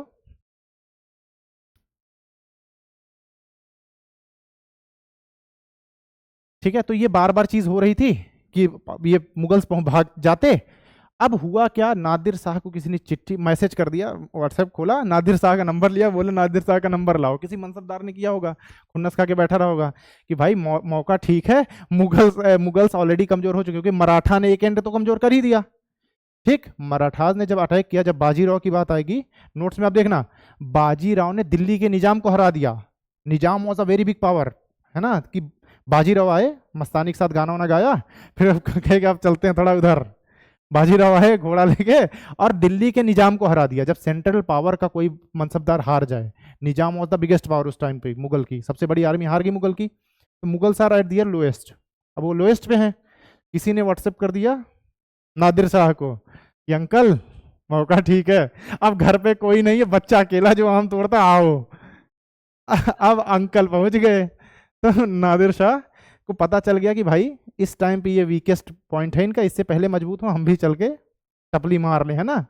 सिंघम पिक्चर देखी है, मंत्री को जब पीट रहे होते हैं तो बुढ़ा भी गए, मैं भी एक लात मारूं क्या, रिटायर होने वाला हूँ तो बस वही बात है, नादिर शाह भी रिटायर होने वाला था, वो 60 साल का बुढ़ा था जब वो इंडिया आया था, ठीक है। तो उसको लगा कि अब एक काम और करके चलते हैं, अब मरने से पहले।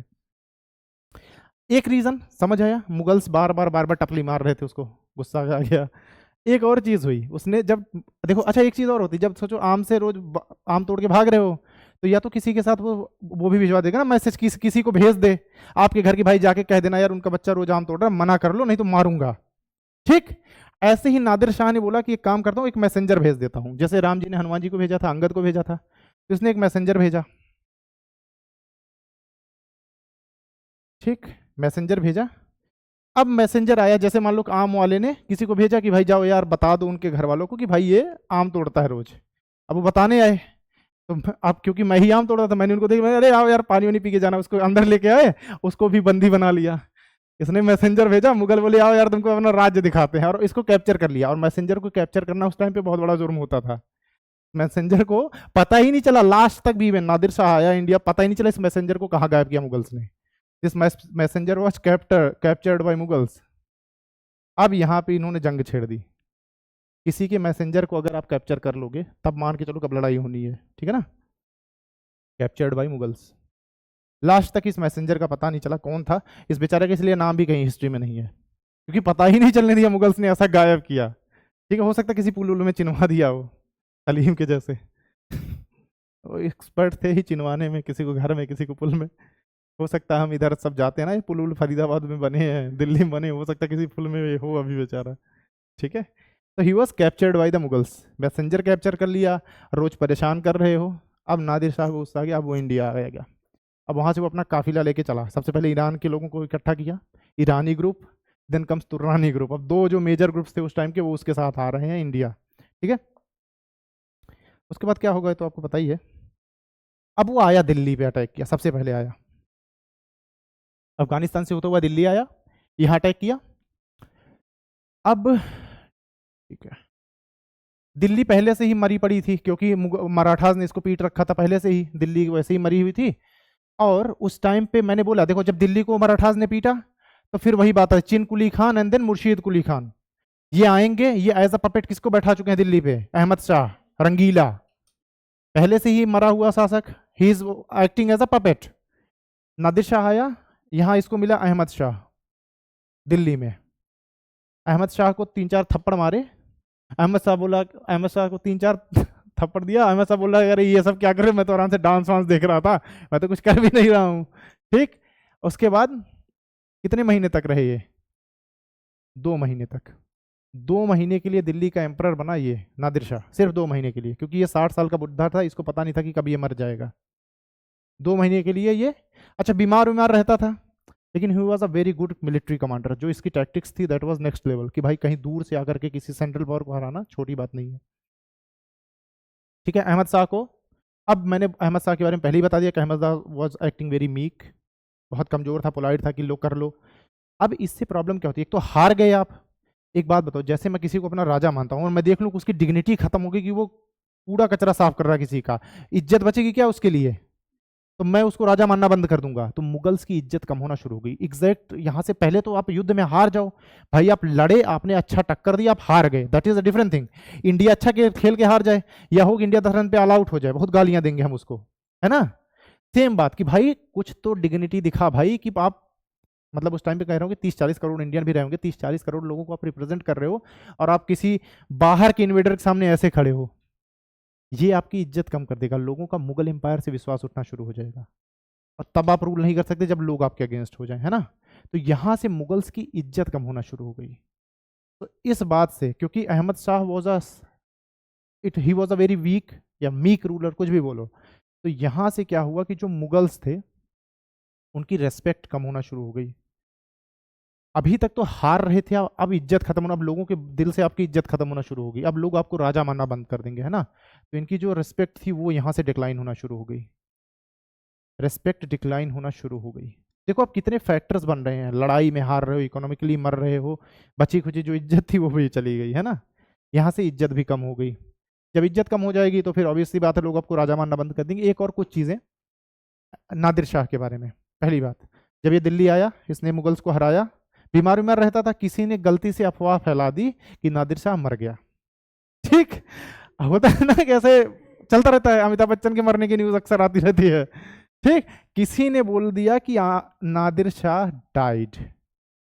अब क्योंकि इसने आके मुगल्स पे अटैक तो किया ही था, और किसी को ये पता चल जाए कि उसका राजा मर गया, दिल्ली जैसे इंडियंस को हमेशा क्या दिखाया गया कि भाई कोई आया मारा काटा लूट के चला गया, ऐसा नहीं है। हिस्ट्री वॉज इक्वली, हम पीसफुल कम्युनिटी नहीं थे उतने जितना हमको बताया जाता है।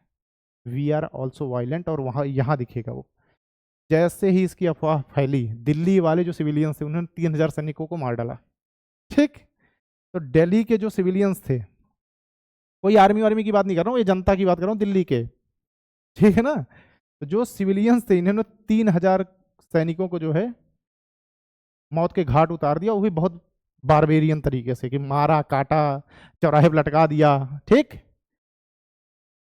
दिल्ली वालों की तो बहादुरी की बात सुन ली। ठीक, और ये बुढ़ा मरा नहीं था। इसने बोला गटार को। अब सोचो इस बुढ़े ने क्या किया होगा। अब ये आया बदला लेने, रिटेलिएशन। हाँ, नादिर शाह के किसी के सैनिक मार दोगे आप तो फिर वो क्या करेगा, फिर वो गुस्सा हो गया। अरे रूलर, अब तो ये इंडिया का भी रूलर, दो और रीजन का रूलर, छोटा आदमी थोड़ी है, बुढ़ा है बस खाली। ठीक, ये बुढ़ा सठिया वैसे गया था, 60 साल का हो गया था, ये गुस्सा आ गया।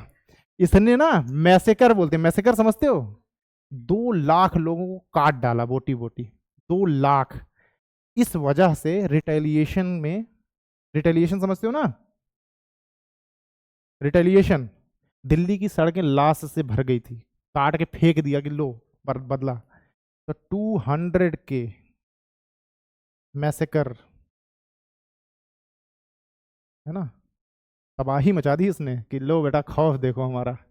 ठीक, तो रिटेलिएशन में, क्योंकि दिल्ली के लोगों ने 3,000 सैनिक मारे थे, जिसने 2 लाख लोगों को काट डाला गाजर मूली की तरह। कि भाई इसका काम यही था कि इसने बोला कि लूटना उटना मत, खाली जाओ मार दो। 2 लाख लोगों, जितने लोग मिले सब काटे गए। अब वो चाहे मुगल सैनिक रहे हों या फिर सिविलियंस रहे हों, कोई नहीं बचा। ठीक है ना। तो रिटेलिएशन में इस बुढ़े ने 2 लाख लोगों की बलि दे दी। बलि दे दी तो लोग ऑलरेडी डर गए होंगे। अब इस नादिर शाह की इतनी बात क्यों कर रहा हूँ, क्योंकि इसी के साथ आया था इसका military general, and the name was Ahmad Shah Abdali. पहली बार अहमद शाह अब्दाली इसी के साथ आया था। ये पर्सन इंपॉर्टेंट बन जाता हमारे लिए, क्योंकि मराठास के डिक्लाइन में ये काम करेगा, है ना। तो अहमद शाह अब्दाली, क्योंकि मराठास के डिक्लाइन में ये मेजर रोल प्ले करेगा, इसलिए ये पर्सन हमारे लिए, इंडिया देख के गया ही था, ये आया नादिर शाह के साथ। अब क्योंकि ये आर्मी मिलिट्री जनरल था, तो ऑब्वियसली इस मैसेकर में इसका भी हाथ रहा होगा, बर्बर। ठीक, यहां तक कोई कंफ्यूजन नहीं ना। अब आपको लग रहा होगा कि इंडिया वाले कमजोर पड़ गए, तो बात बनी नहीं। 3,000 मारा था, थोड़ा गर्व फील कर रहे थे, अब इसने तो 2 लाख लोगों को मार दिया, ये बात बनी नहीं। ठीक, अरे ये रंगीला है, ये मुगल है इस, अरे सॉरी, अरे ठीक है, मोहम्मद शाह, एमडी शाह, एमडी शाह, है ना। तो Ahmad Shah Abdali is different, Mohammad Shah Rangila is different. इसको रंगीला बोल दोगे कोई दिक्कत नहीं है, रंगीला बोलना था ही वैसा। हाँ, मोहम्मद शाह के बाद हाँ, तो नहीं नहीं, ये रंगीला की बात हो रही है फिलहाल। ठीक है, ओके। तो अहमद शाह अब्दाली उसी टाइम पे इंडिया आया, ऑब्वियसली इस मैसेकर में उसका भी हाथ था। अब सोचो कि 2 लाख लोगों को काट दो, तो आपसे ज़्यादा बारबेरियन कोई नहीं हो सकता, आपसे ज़्यादा बर्बर कोई नहीं हो सकता। अब इंडिया कमज़ोर पड़ गया, मज़ा नहीं आ रहा है ना, कि भाई 3,000 हमने मारे, 2 लाख वो मार के चले गए, ये बात बनी नहीं। ठीक है, तो कहानी यही नहीं खत्म होती। अब देखो, अब नादिर शाह 2 महीने तक यहाँ रहा, तबीयत खराब हुई, लौटने लगा। तो जब नादिर शाह जा रहा था वापस, उसकी डायरी में ये एग्जैक्ट वर्ड्स लिखे थे। ओके, तो Nadir Shah was going back, लूटा। अच्छा, कितना लूटा था पैसा, आपको आइडिया है? उस टाइम पे लगभग 100 करोड़ रुपए लूट कर ले गया था इंडिया के। आज का 133 गुना कर लो तो अराउंड 13,000 करोड़ रुपए उस टाइम पे। बहुत बड़ी बात है ये, 100 करोड़ एग्जैक्ट वैल्यू। अभी के टाइम में अगर बात करोगे in present, so it is around 133 times, मतलब 13,300 करोड़ है ना, एग्जैक्ट अगर मैं बोलूँ। ये वैल्यू है अभी की। 13,500 करोड़ रुपए लूट ले गया उस टाइम पे। सिर्फ पैसे ही नहीं लूटे, दिस इज द अमाउंट। हाथी घोड़े जो आपके यहाँ टॉप के थे वो ले गया, जो आपके यहाँ टॉप के वर्कर्स थे उनको भी साथ ले गया कि अरे तुम यहाँ कहाँ जाओ, और बच्चे बढ़िया जगह नौकरी देते हैं तुमको। तो यहाँ से पैसा लेकर तो गया, पूरा कारवां लेकर गया वो। जो आपके यहाँ के टॉप वर्कर्स थे, इंजीनियर से, सबको ले गया वो, है ना। तो वहाँ की अब जो चीज़ें बनी आप देखोगे तो उसमें कई सारे ऐसे थे जो इंडियंस थे, मिडिल ईस्ट में जितना आप चीज़ देखोगे ना बनी हुई है, उसमें बहुत सारे ऐसे हैं तो जो इंडियन वर्कर्स, यही ले गया था नादिर शाह, ठीक है ना। हाँ, पीकॉक क्राउन, अच्छा याद दिलाया आपने। एक मोर वाला क्राउन था जिसमें कोहिनूर जड़ा हुआ था, उसको भी नादिर शाह ले गया, है ना। पीकॉक क्राउन नोट्स में आपके, ठीक है, लिखने की जरूरत नहीं है, पीकॉक क्राउन बोलते थे उसको। उसमें कोहिनूर जड़ा हुआ था, वो भी ले गया ये, कि चलो ये भी अच्छी चीज़ है, लगा के बैठूंगा, फोटो खींच के डालूंगा, लाइक्स आएंगे। ठीक है। हैं? अरे ये इनटू देखो, मॉडर्न में ना जब पहली क्लास हुई थी तो मैंने बताया था कि जैसे जो उस टाइम की वैल्यू थी अभी उसको अगर कंपेयर करो तो 133 गुना, 133 टाइम्स, तो 13,300, अरे 133 से अगर मल्टीप्लाई करोगे, है ना, टाइम्स बाई 133, 100 करोड़। ठीक, मजा नहीं आ रहा, हाँ। 2 महीने का एम्परर, एक दिन का मुख्यमंत्री, नायक, हाँ सिर्फ 2 महीने। वो आया था लूटने, देखो इसीलिए मैंने बोला ना कि कोई 2 महीने आता है तो हम उसको, हम जब अपने नोट्स, हम जब आंसर राइटिंग करें तो हम बोलेंगे उसका मेन पर्पस लूटना था। हम ये सब कुछ, अगर उसने पूछा कि what was the exact reason तो हम बताएंगे कि भाई चलो हाँ ये चीजें मुगल्स करते थे जिसकी वजह से, लेकिन मेन पर्पस क्या था, लूटना। आओ लूटो। हाँ बिल्कुल, हो सकता है मैसेज ब्रिटिशर्स ने किया हो। भाई अब एक बात बताओ, मुझे पता है कि जो सेंट्रल पावर वो डिक्लाइन हो रही है, ब्रिटिशर्स क्यों नहीं हो सकते मैसेज देने वाले, वो यहाँ तक आ सकते हो वहां भी जा सकते हैं, बिल्कुल हो सकता है, क्यों नहीं। और मोस्ट ऑफ द बैटल्स जो हुए आप देखो वो किसी ना किसी ने इनवाइट ही किए थे, अपने से नहीं आए, वो उनको बताया गया कि ये आओ, मौका अच्छा है। नहीं तो उतनी दूर रह रहा है पर्सन को कैसे पता चलेगा जब तक आप यहाँ से नहीं बताओगे, इट इज़ पॉसिबल। बट क्योंकि कोई ऐसा एविडेंस नहीं मिलता तो हम इस चीज़ को नहीं लिखेंगे, हम वही लिखेंगे जो बुक्स में लिखा हुआ, जो चीज़ें ऑलरेडी हिस्ट्री बुक्स में है ना, पॉसिबिलिटी है। अच्छा, ठीक, अच्छा अब जब ये, अब जो ये नादिर शाह था इतना लूट के लेके जा रहा था, ये पूरा लेकर के गया नहीं है, दिक्कत ये हुई, हुआ क्या। अब देखो इंडियंस कमजोर पड़ रहे थे, कुछ लोग थे जिनको लगा कि अब इंडियंस कमजोर पड़ रहे हैं, when he was going back, he was going back, तो इसके रास्ते में कौन आए, अब जब ये वापस जा रहा था तो इसके रास्ते में आ गए लॉन्ग हेयर बारबेरियंस। इसने लॉन्ग हेयर बारबेरियंस किसको बोला बताता हूँ, इसकी डायरी में ये एग्जैक्ट वर्ड्स लिखे हुए हैं, लॉन्ग हेयर बारबेरियंस, बारबेरियंस। तो he said those long hair barbarians were merciless. और ये किसकी बात कर रहा है, he is talking about Sikhs. पैसा वैसा लेके जा रहा था, सिक्स बोल रहे कितना। ठीक है, इतना सब लेके कितना, क्या थोड़ा इत्थे आ, है ना। तो सिक्स ने इनको मारा काटा, लूटा, बहुत सारा पैसा लूट लिया इनका सिक्स ने। तो एक आदमी जो 2 लाख लोगों को कुचल के आ रहा, वो किसी को बार बार बारबेरियन बोल रहा है, तो सोच लो किस लेवल की मारकाट मचाई होगी।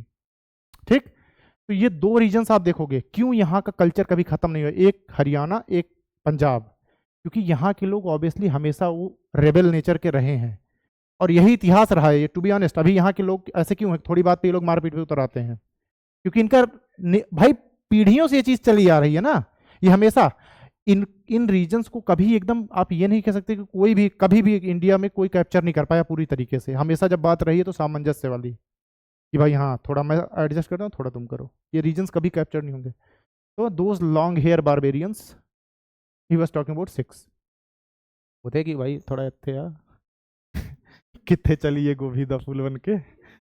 ठीक है, ये लगा उगा के कहाँ जा रहे हो, इधर आओ। ठीक है, तो बात ऐसी नहीं है कि हमने कुछ नहीं किया, ठीक है। अब क्योंकि हिस्ट्री पढ़ाई ऐसी तरह से गई कि भाई ये चीज़ें नहीं बताई जाती हमें, लेकिन पता होना चाहिए ना कि भाई हम कमज़ोर थोड़ी थे।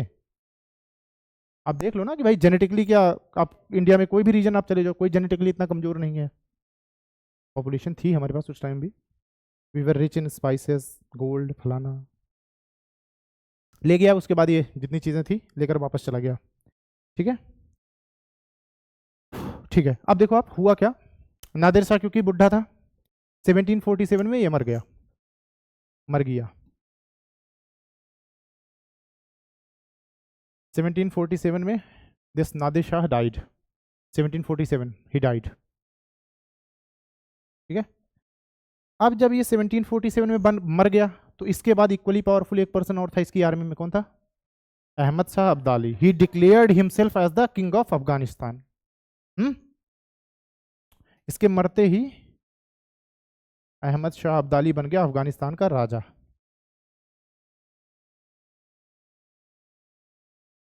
ही became the king of Afghanistan, ठीक, क्योंकि मेन जो रूल था वो अफगानिस्तान का था। जैसे ही वो अफगानिस्तान में आया, उसको किस चीज़ की याद आई? उसको याद आई बटर चिकन की, कि भाई जामा मस्जिद के बाद मस्त बटर चिकन खाया था, और फिर चलते हैं। आके गया था ना दिल्ली, बट बटर चिकन खाया होगा जामा मस्जिद के पास वाला, उसको लगा कि यार टेस्ट बढ़िया था और दोबारा चलते हैं। जोमेटो तो था नहीं कि ऑर्डर कर ले, तो उसको लगा कि अब खा के आते हैं, वहाँ जाके खाने का मजा ही कुछ और है। फिर वो आर्मी ली, फिर वो चल पड़ा, अफगान से आ रहा है, और आते आया दिल्ली पहुंचने वाला था। बीच में कौन बैठे थे?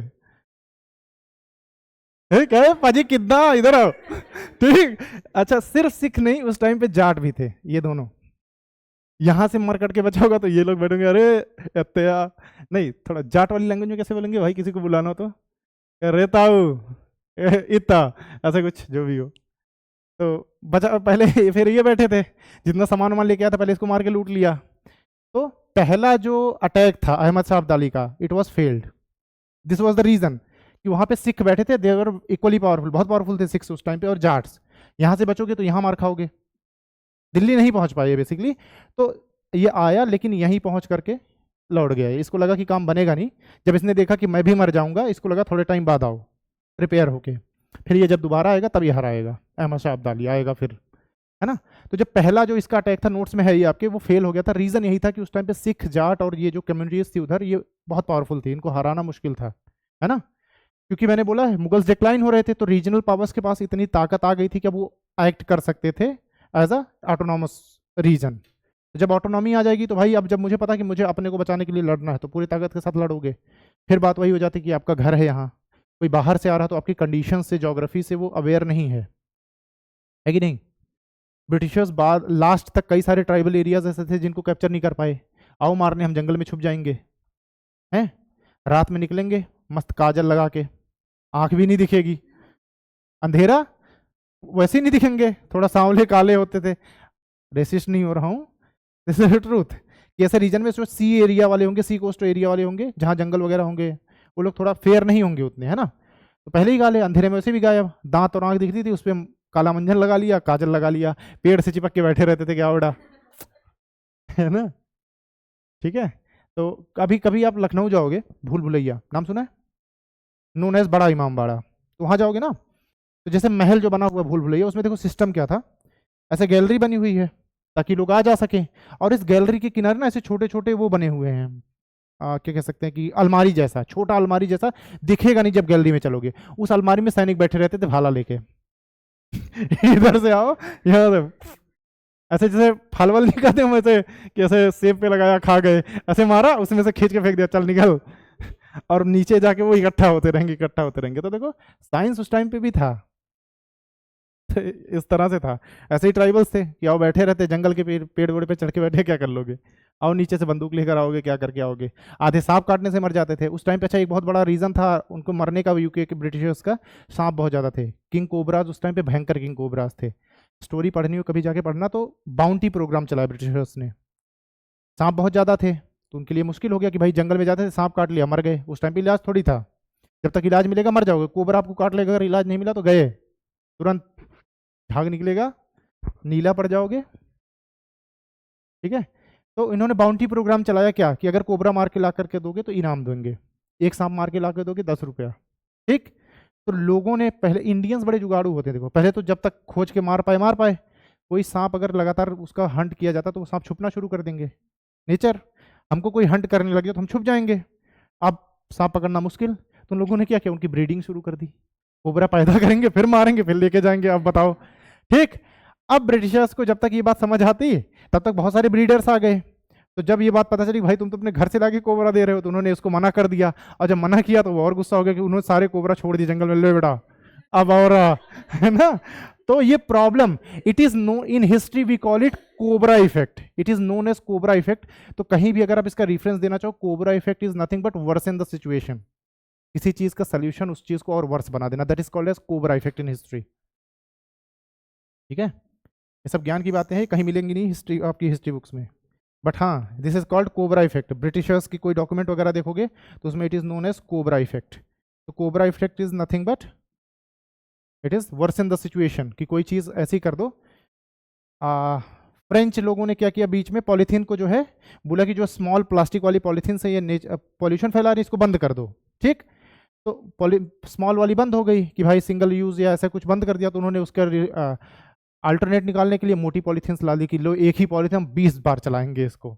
एक बार सब्जी ले आए, फिर कपड़े खरीद लाए, अब वो मोटी पॉलीथीन और मुश्किल पैदा कर दी है ना। तो that is also called as cobra effect. तो कोबरा इफेक्ट इसका एग्जांपल आप लिख सकते हो, कहीं भी सिचुएशन और वर्स हो जाए कि चले थे अच्छा करने और गड़बड़ हो गया, है ना। सट्टेबाजों को ये ज़्यादा समझ आएगा। ऐसे ही लोग कर्ज में जाते हैं कि एक बार कर्ज लिया, अब लगा कर्ज आ गया, लाओ एक और कर्ज लेके इस कर्ज को उतार दें, अब 2 कर्ज हो गया, अब लगा एक लाओ तीसरा बड़ा कर्ज ले लें और उतार दें, अब देखो ये और वर्ष होता जा रहा है ना। कभी भी कर्जे को कर्जे से नहीं होना चाहिए। ठीक, ओके। अब यहाँ तक क्लियर है ना। अहमद शाह अब्दाली वापस आएगा, लॉन्ग हेयर बारबेरियन। ठीक है, तो अब देखो कोई बारबेरियन किसी को बारबेरियन बोलेगा तो ऑब्वियसली उसका एक्सपीरियंस खराब रहा होगा, यही तो बात है कि मारा काटा होगा, हो सकता है अचार बना लिया हो उनका कि बेटा मारेंगे तो मारेंगे, ऊपर से बैठ के देखोगे कि तुम्हारे बॉडी को हम कितने दिन तक खाते हैं। ठीक है, तो देखो 2 मेन रीजन मुगल्स के डिक्लाइन में। एक तो they were attacked by Marathas. अब वो सारी चीज़ें इकोनॉमिकल वाली चीज़ों के बाद जो हुआ, पहले तो उन पे मराठास ने अटैक किया, आधा मारा, फिर जो बचा कुचा था वो नादिर शाह आ गया। ठीक है, देखो अब कितनी सारी एस्पेक्ट्स हो गए कि मुगल्स के डिक्लाइन में, ये सारी चीज़ों को हम हेडिंग दे दे के छोटा छोटा छोटा छोटा लिखते जाएंगे। ठीक है ना, तो this was the main reason. यहाँ से मुगल्स 2 चीज़ें हारे, एक तो रेस्पेक्ट गई इनकी, और ये दे गेट डिफीटेड बैडली कि भाई बहुत बुरी तरीके से, एक तो हारे, एक तो हारे हारे और रिस्पेक्ट भी गई, है ना। अब तो राज्य हार जाओ फिर रिस्पेक्ट भी चली जाए। महाराणा प्रताप के साथ क्या हुआ है, वो राज्य हारे थे, रिस्पेक्ट कभी नहीं गई थी, because he was a strong ruler. उन्होंने बोला कि मरते दम तक छोड़ूंगा नहीं, लेके रहूंगा वापस, और ले लिया वापस। सेम चीज़ अगर मोहम्मद शाह उतना होता उस तरह का शासक, जैसे स्ट्रांग होता वो, तो वो भी कोशिश करता कि भाई लेकर जाऊंगा।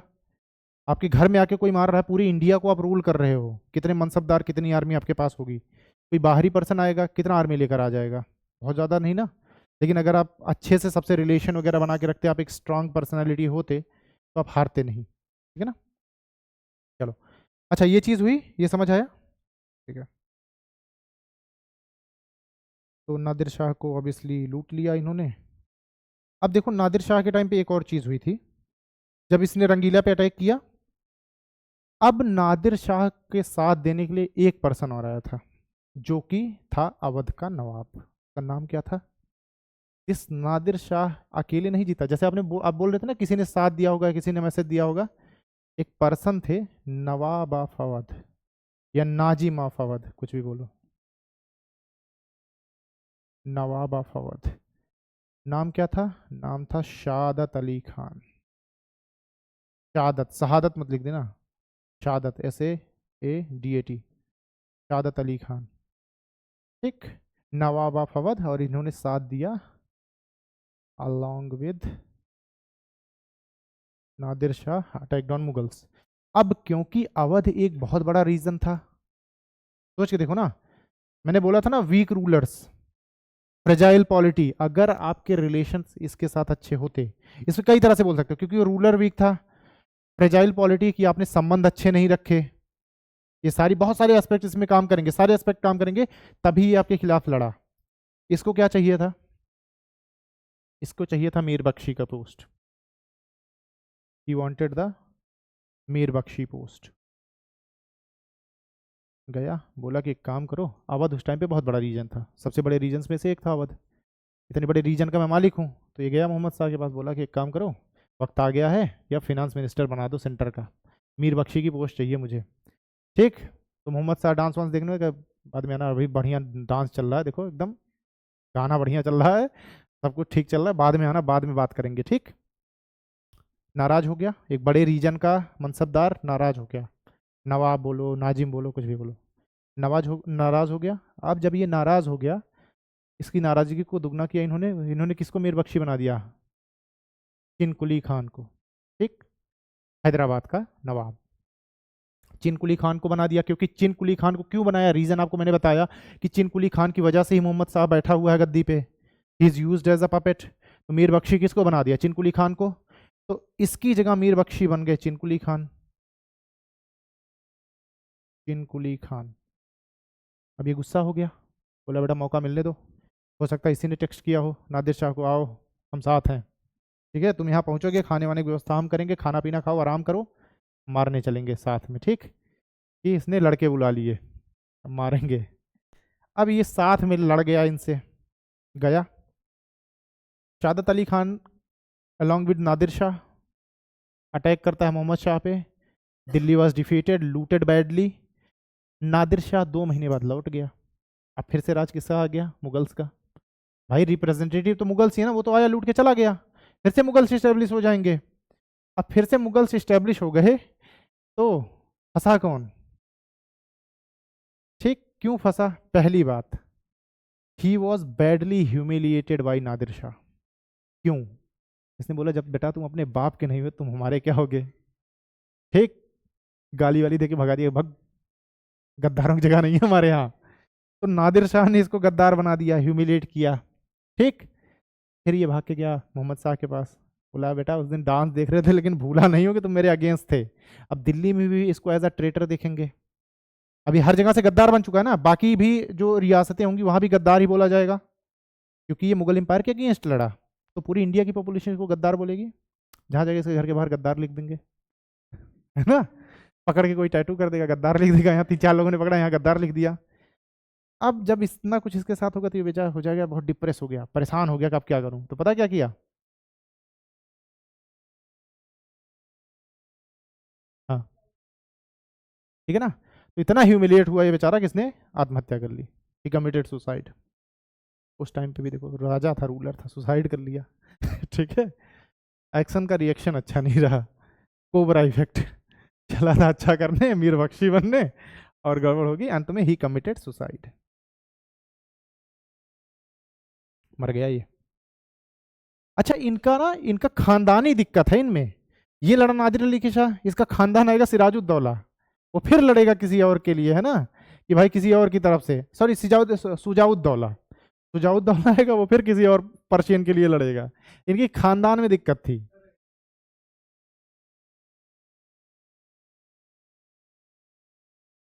मतलब देखो, आप, मैंने आपको बोला ना कि हम किसी को नाराज नहीं करना, मैंने क्या बोला, एज अ, जब आप आंसर राइटिंग करोगे एज आई ऑफिसर, हमको कभी भी धर्म वाली चीज़ में नहीं पढ़ना, तो हम फैक्चुअल बात करेंगे सिर्फ। अब मान लो कोई सिया सुन्नी बैठा हो, सुन्नी कोई कॉपी चेक कर रहा है, बेटा सिया के बारे में बात कर, रुको बताता हूँ तुमको, किसी को नाराज नहीं करना। इसीलिए मैंने बोला हमारा वो लास्ट पॉइंट होगा कि भाई औरंगजेब ने मंदिर तोड़े, वो इतना बड़ा रीजन नहीं था कि उनका डिक्लाइन हो गया, रीजन और हम देंगे, बड़े रीजन देंगे, सिर्फ धर्म एक रीजन नहीं था, क्योंकि धर्म वाली बात हमारे लिए नहीं है, वी आर द सेंट्रिस्ट। अब आप तटस्थ तटस्थ हो गए, एज आई ऑफिसर हो गए तो आपके लिए दोनों इक्वल हैं, ना किसी धर्म की बात, ना किसी सरकार की बात, ना कुछ, आपको अपने जिस काम के लिए आपको किया गया है, you are accountable to the civilians, आप उनके लिए जिम्मेदार हो, उनकी चीज़ें करोगे आप, ठीक, ना किसी धर्म वाले मुद्दे में, ना किसी बाकी चीज़ में, पॉलिटिकल मुद्दे में, ठीक। एंगल आपको पता है तो अच्छी बात है, लेकिन आप इसको लिखोगे नहीं, सिंपल सी बात याद रखना कि हमें नाराज नहीं करना किसी को, ठीक है। तो यहाँ तक हुआ, तो अब जो है, क्योंकि मुगल एम्पायर ऑलरेडी डिक्लाइन पे है अपनी, नादिर शाह मर चुका है, उधर चिन कुली खान और ये सब बूढ़े हो गए, मर चुके हैं, मरने वाले हैं, ठीक। तो अभी तक क्या था कि जो मनसब दिए जाते थे वो मुगल एम्प्रेस अलॉट करते थे, यही तो बात हुई थी, कोई कहीं का नाजिम या नवाब बनाया जाएगा तो मुगल एम्प्रेस बनाएंगे। अब मुगल एम्पर कमजोर होते जा रहे हैं, अब इन सब की वजह से अब आएंगे, अब आगे आने वाले टाइम में आएंगे सक्सेसर स्टेट्स, कि जो ये तीनों बड़ी रियासतें थी ये एज अ ऑटोनॉमस रीजन काम करना शुरू कर देंगे, है ना। तो इन सब रीजन्स की वजह से मुगल्स का लगभग डिक्लाइन हो चुका है, लेकिन नाम भी मुगल्स का चल रहा है, डिफेक्ट और डी वाली बात है। तो अब इनके आने वाले टाइम में अब हमारे पास आएंगे सक्सेसर स्टेट्स, सक्सेसर स्टेट्स, उत्तराधिकारी राज्य, ठीक है, कि मतलब जो इसके राज्य थे अब वो एज अ ऑटोनॉमस रीजन काम करना शुरू करेंगे, लेकिन रूल इन्हीं के नाम पे होगा, इसीलिए हम उसको सक्सेसर स्टेट बोल रहे हैं, ठीक है ना, ठीक है। सक्सेसर स्टेट 3 कौन कौन से, हैदराबाद, बंगाल एंड देन अवध, है ना। 3 सक्सेसर स्टेट्स। उत्तराधिकारी राज्य इसलिए बोला जा रहा है क्योंकि because they are still ruling in the name of Mughals.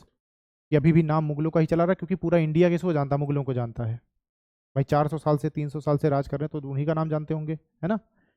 तो अब ये सब खुद को क्या बोल रहे हैं? ये they declared themselves as autonomous region but still under the Mughals. नाम मुगल्स का, लेकिन इन्होंने खुद को ऑटोनॉमस डिक्लेयर कर दिया है कि अब हमारी कोई अकाउंटेबिलिटी नहीं है मुगल्स के उसमें। ना तो हम रेवेन्यू देंगे, मन होगा तो देंगे, नहीं तो नहीं देंगे। ठीक। ऑटोनॉमस होने का क्या मतलब? अब हमारे मन पे है, नाम जरूर आपका यूज कर रहे हैं, उसके लिए थोड़ा बहुत रेवेन्यू वगैरह हो सकता है आपको दे दें, नहीं तो अब हमारे ऊपर है। ठीक है ना। तो दे आर ऑटोनॉमस नाउ, स्वायत्त। अब हम अपना देख लेंगे, अब आप अपना देखो। मुगल एम्परर्स। अब जो मुगल एम्पायर था वो लिमिटेड हो जाएगा इसके बाद, कहाँ तक? सिर्फ दिल्ली और आगरा, जहाँ पे इनका इन्फ्लुएंस है। बाकी जगहों पे ऑटोनॉमस रीजन्स, कहीं पे मराठास बैठे हुए हैं, कहीं पे कोई बैठा, कहीं पे कोई। ठीक।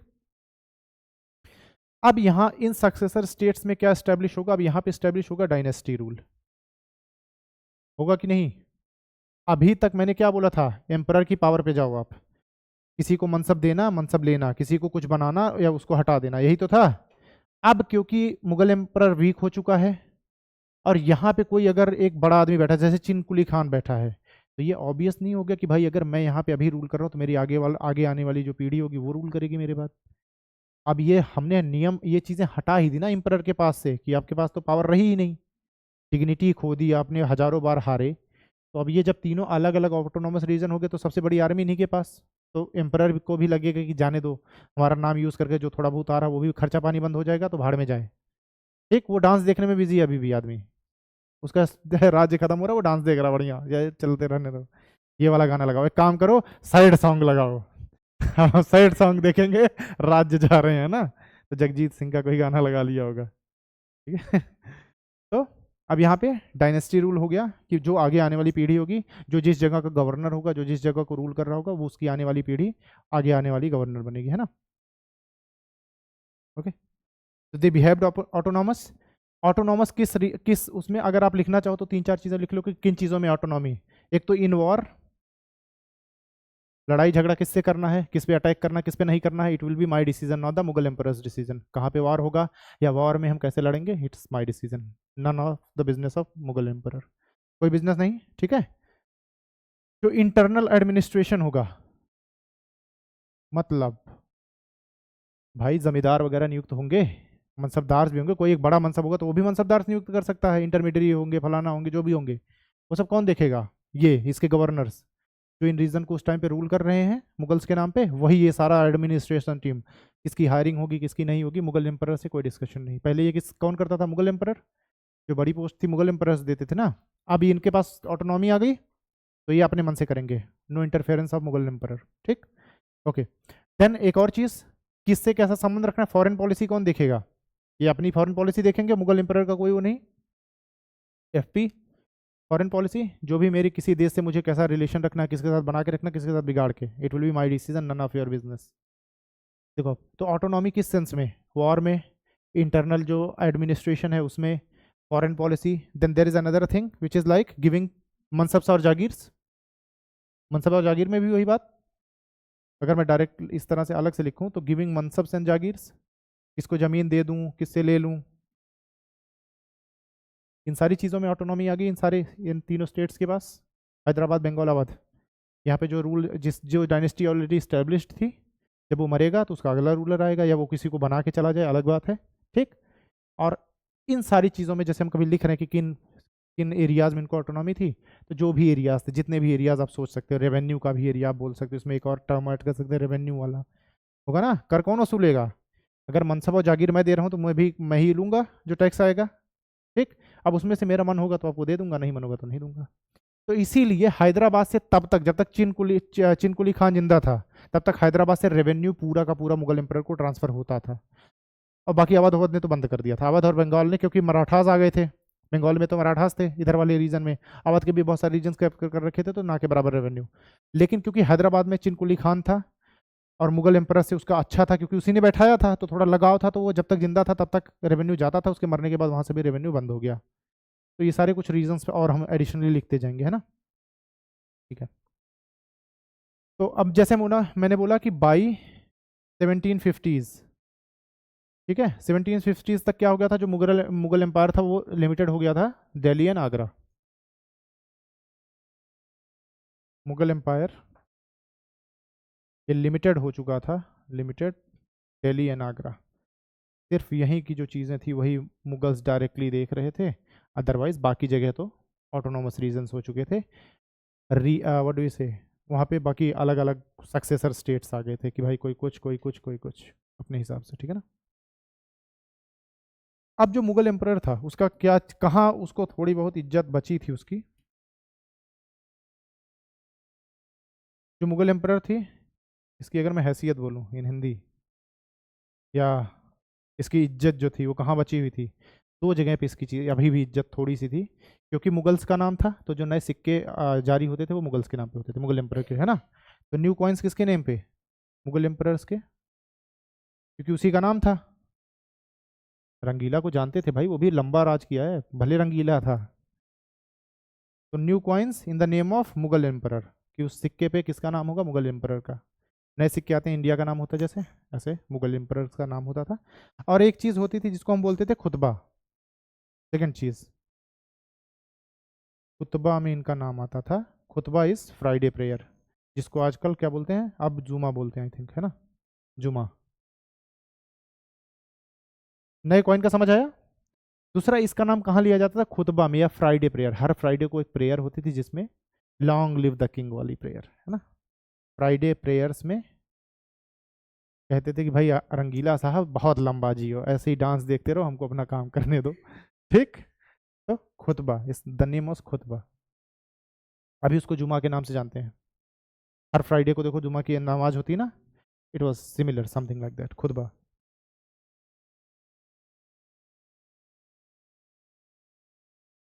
ठीक है, यहाँ तक क्लियर है।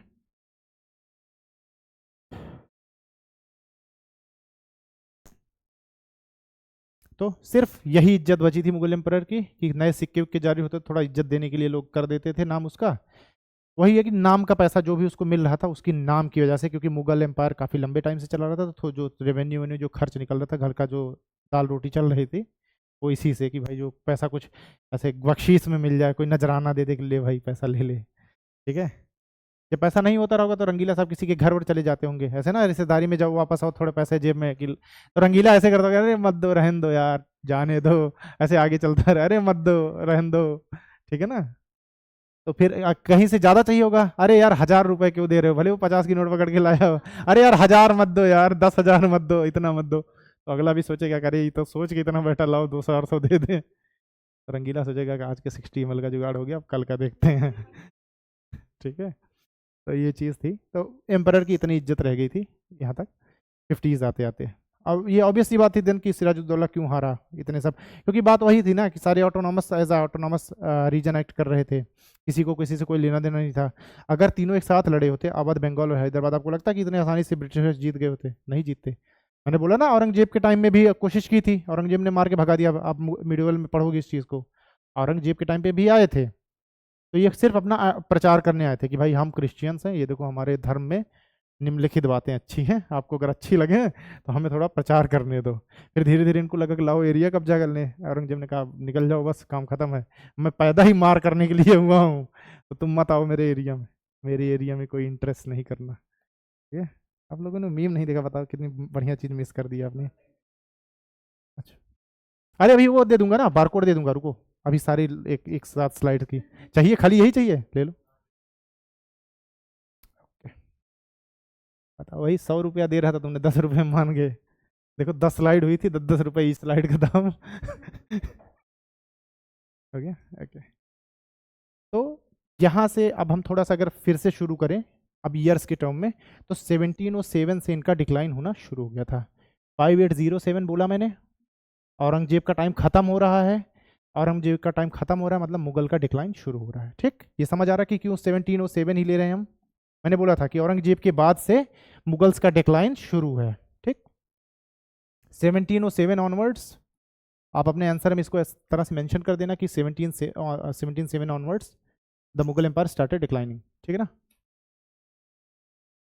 मुगल्स का डिक्लाइन हो रहा है। अब रीजंस में आपको हजारों रीजन इस टाइम पता है, कुछ भी लिख दो आप, मुगल्स का डिक्लाइन शुरू हो गया। रीजंस आप सारे लिखोगे कि भाई इसका नेट गेन जीरो था। पहले थोड़ा सा बैकग्राउंड देंगे कि भाई लड़ाई तो 50 साल तक करता रहा, ये नेट गेन जीरो था। अब फिर इसने क्या गड़बड़ किया, बहुत सारे मनसबदार बना दिए, जागीरें कम कर दी, फलाना कर दिया, ये कर दिया, पॉलिसी अच्छी नहीं रखी, आर्मी रिफॉर्म्स नहीं किए, ये नहीं किया, जितने एस्पेक्ट्स आप इसमें भर सकते हो, ठीक, ताकि एग्जामिनर घर आ जाएगा, अरे प्रभु सैलरी डिस्कस करें कितना लोगे, ठीक है ना, इतने एस्पेक्ट डाल दो वो पागल हो जाए कि भाई ये भी लो ये भी लो, ठीक है, ये चीज़ है। तो डिक्लाइन ऑफ मुगल्स ये हो गया। जनरली रीजन वही बात करेंगे कि भाई फ्रेगमेंटेड पॉलिटी थी, फ्रेगमेंटेड पॉलिटी, फ्रेगमेंटेड पॉलिटी में सक्सेशन डिस्प्यूट फलाना, वो सारे नोट्स में आपके लिखे हुए हैं, ठीक है ना। एक और वर्ड आता है इसमें, एक तो था succession dispute, succession dispute, succession dispute, there is another word, पता नहीं नोट्स में है कि नहीं, दैट इज कॉल्ड फैक्शनलिज्म। अगर नोट में नहीं है तो इसको जान लो आप, ये वर्ड क्या होता है, फैक्शनलिज्म। इसका मतलब क्या होता है, इसका मतलब होता है ग्रुप पॉलिटिक्स, ठीक है, ये भी एक बहुत बड़ा रीजन था। इसका मतलब क्या होगा, ग्रुप पॉलिटिक्स कैसे रोल प्ले कर रहा है। हम्म, आज का सिनेरियो सोच के देखो, ये पी नहीं है, एफ है बाय द वे।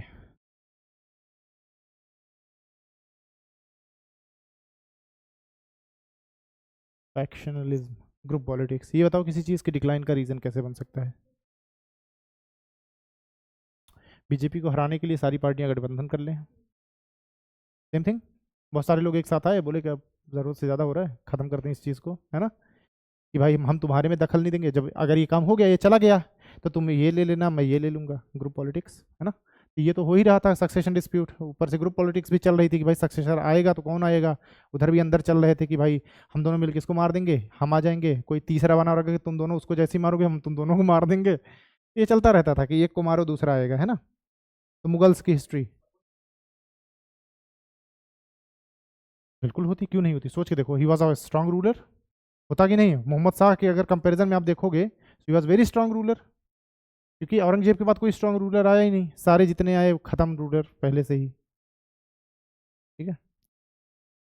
तो अच्छा, ये सब चीज़ें हो रही थी, तो अब यहाँ पे क्या हो रहा था, जो मनसबदार थे वो अपने पॉलिटिक्स में लगे हुए थे, सेल्फिश हो रहे थे, नहीं कि, तो यहाँ पे जब ये सारी चीज़ें हो रही थी तो मनसबदार को लगा कि भाई हम अपना पावर देखें, है ना, मनसबदार ही तो थे बेसिकली, वो स्टेट्स के लोग मनसबदार ही तो थे, कुछ और थे, भाई किसी अगर स्टेट किसी को दे दिया गया तो थोड़ा बड़ा मनसबदार होगा, होगा तो मनसबदार ही ना, कि उस पूरे स्टेट का रेवेन्यू कलेक्ट करके दे रहा है और आर्मी मेंटेन कर रहा है, तो मनसबदार वो लग गए अपने पॉलिटिक्स में कि भाई अपना काम कैसे बनाओ, है ना। तो they were busy in their own politics, ये सब होते टाइम कि भाई own politics, basically you can say they acted selfishly, they acted selfish, कि भाई एक काम करो, ये मर रहा है इसको मरने दो, हम अपना राज्य पे देखें कि हम अपना रूल इस्टेब्लिश कर लें अपनी जगह पे, हड़ में जाइए, है ना। अच्छा, कौन से मनसबदार जो एबल थे, एक एग्जैक्ट टर्म आप लिख लो कि एबल मनसबदार, कुछ ऐसे मनसबदार भी रहेंगे जो गरीब रहे होंगे, आल्टो वाला मनसबदार कहाँ वो विद्रोह करने जा रहा है, वो किसी और से मिल गया होगा, वो इसमें आ गया होगा, कोई मनसबदार बड़ा रहा होगा, बोला होगा कि एक काम करो कर लो हम भी साथ हैं, ठीक है, कि किसी की फॉर्च्यूनर में जाके पीछे वाली सीट पे बैठ गया कि भाई जा ही रहे हो, तुम्हारे पास फॉर्च्यूनर है मुझे भी ले चलो, ठीक, अल्टो साउंड मजा नहीं आएगा, ठीक है ना। तो यहां तक समझ आया। अब मनसबदार ने किस तरह से अपना रूल स्टैब्लिश किया, क्योंकि अलग अलग जगह के मनसबदार थे, तो नोट्स में एक टर्म होगा how nobles establish their influence, बोलो रूल बोलो कुछ भी बोलो, तो सारे मनसबदार को हमने नोबल्स बोल दिया, नोबलमैन, उस टाइम पे उनको नोबलमैन ही बोलते थे, इंग्लिश ब्रिटिशर्स, नोबलमैन ना, कोई बड़ा पर्सन था जो बहुत पावरफुल था, नोबलमैन, अब वो चाहे कितना भी दुर्दांत आदमी हो, he was known as nobleman. तो अब इसके बाद जो है, क्योंकि मनसबदार तक हम पहुंच गए हैं, तो हम आगे देखेंगे कि हाउ नोबलमैन स्टैब्लिश दियर,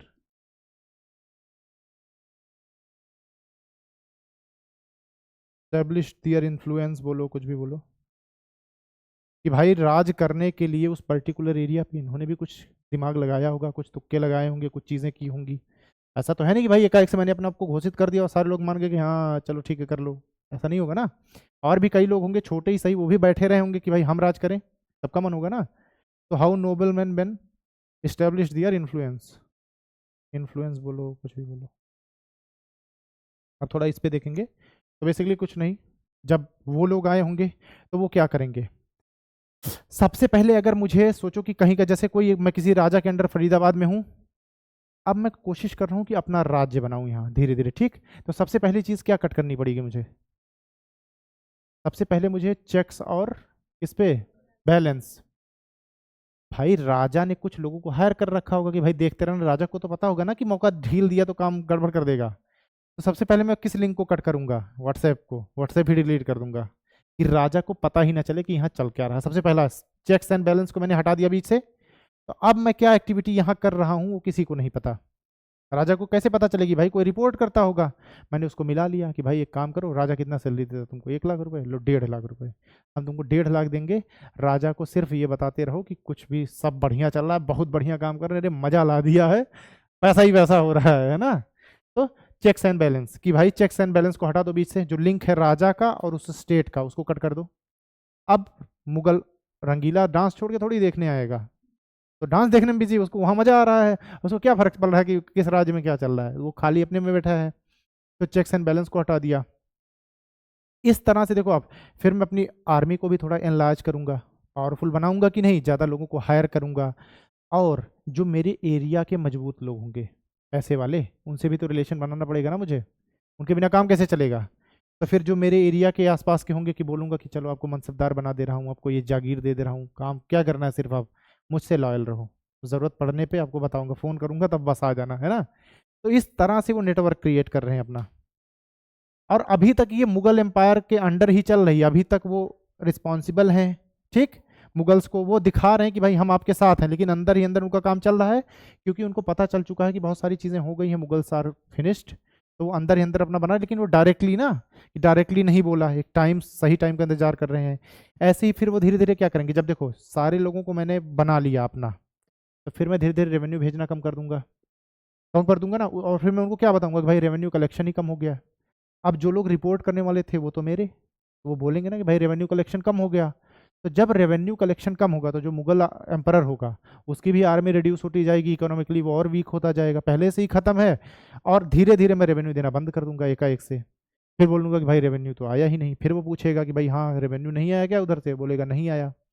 अब ये तो अपना डांस देखने में बिजी हैं, तो ऐसे बस कि डांस देख रहे हैं, मैसेज चेक कर लिया, अच्छा रेवेन्यू नहीं आया, कोई बात नहीं। जब एक बार होगा, 2 बार होगा, 3 बार होगा, 4 बार होगा, 4 बार का रेवेन्यू मैं ना दूं तो मेरे पास कितना पैसा आ जाएगा, मैं और स्ट्रांग होके बैठ गया हूँ। अब 5वीं बार हो सकता है आप अपनी आर्मी भेज दो चेक करने के लिए कि जाओ भाई इतना कैसे हो रहा है। 5वीं बार तो मैं आपकी 2 गुनी आर्मी लेकर बैठा हूँ, यही तो बात है। आप आओगे ये सोच के कि भाई ये तो मेरा, लेकिन अंदर ही अंदर मैंने अपना सिस्टम बैठा रखा है ना। आओ, तो फिर उसको क्या लगेगा कि जाने दो, माफ कर दिया जाओ। है ना, एम्परर आया, उसने देखा इतनी बड़ी आर्मी, कहा जाओ माफ कर दिया, हम नहीं लड़ते तुमसे, आज मूड नहीं मेरा, लौट गया। तो ये सारी चीज़ें इस तरह से जो नोबल मैन थे, ये सारी चीज़ें नोट्स में इसलिए बहुत ज़्यादा नहीं कर रहा हूँ। तो इस तरह से बहुत सारे लिंक छोटे छोटे छोटे छोटे करके खुद को इस्टेब्लिश कर लिया, और एक टाइम पे डिक्लेयर कर दिया कि वी आर ऑटोनोमस रीजन, अब जो करना है कर लो, लड़ना है तो आके लड़ लो, या ऐसे शांति से बैठ जाओ, थोड़ा बहुत पैसा आपको देते रहेंगे क्योंकि आपके नाम पे रूल कर रहे हैं। तो फिर क्या बेस्ट ऑप्शन है, जीत तो पाओगे नहीं, तो बेहतर यही है कि जो कुछ आ रहा है वो लेते रहो, चुपचाप बैठे रहो, डांस देखते रहो। सो दिस इज द थिंग। अब आने वाले टाइम में कुछ और चीज़ें पढ़ेंगे, आज के लिए इतना ही, thank you so much. Okay, carrot and stick policy लो, चलो ये भी बता देता हूँ, कैरेट एंड स्टिक पॉलिसी, चलो एक टर्म किसी ने तो नोट्स देखा, थैंक यू, चलो अच्छी बात है। देखो अब कैरेट एंड स्टिक पॉलिसी क्या है, जो नोबलमेंस थे, किसी को अपने साथ लाने के 2 तरीके। क्या तरीका, एक या तो उपहार दे दो, गाजर दे दो, मेरे साथ चलोगे गाजर दूंगा, गाजर खाओ बढ़िया मीठी गाजर, और नहीं आओगे तो क्या, डंडा। या तो प्यार से आ जाओ, गाजर ले लो, रिवार्ड ले लो, carrot is reward, stick is punishment. प्यार से साथ आओगे, गाजर खिलाएंगे, हलवा खिलाएंगे। अगर नहीं मानोगे तो दूसरा तरीका भी है। एक बात बताओ, 10 लोग थे, 9 को मैंने मिला लिया, 10वें को मैं कैरेट एंड स्टिक पॉलिसी के थ्रू मिला लूँ। प्यार से आ जाओगे, रिवॉर्ड दे देंगे, कैरेट दे देंगे, गाजर दे देंगे। नहीं आओगे तो डंडा तो रखा ही है, उससे ले आएंगे, है ना। और ये कैरेट एंड स्टिक पॉलिसी इनकी एडमिनिस्ट्रेशन में भी चलती थी, मुझसे लॉयल रहोगे गाजर मिलती रहेगी, हर महीने 1 किलो गाजर तुम्हारे घर आएगी। अगर तुमने कोशिश की मेरे पीठ पीछे पुलिस को इत्तला करने की, तो फिर तुम्हारे घर स्टिक आएगी, फिर मैं आऊँगा और स्टिक के साथ आऊँगा। This is carat and stick policy.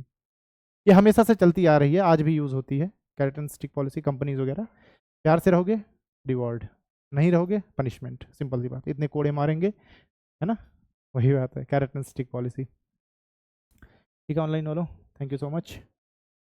मुझे बोलो।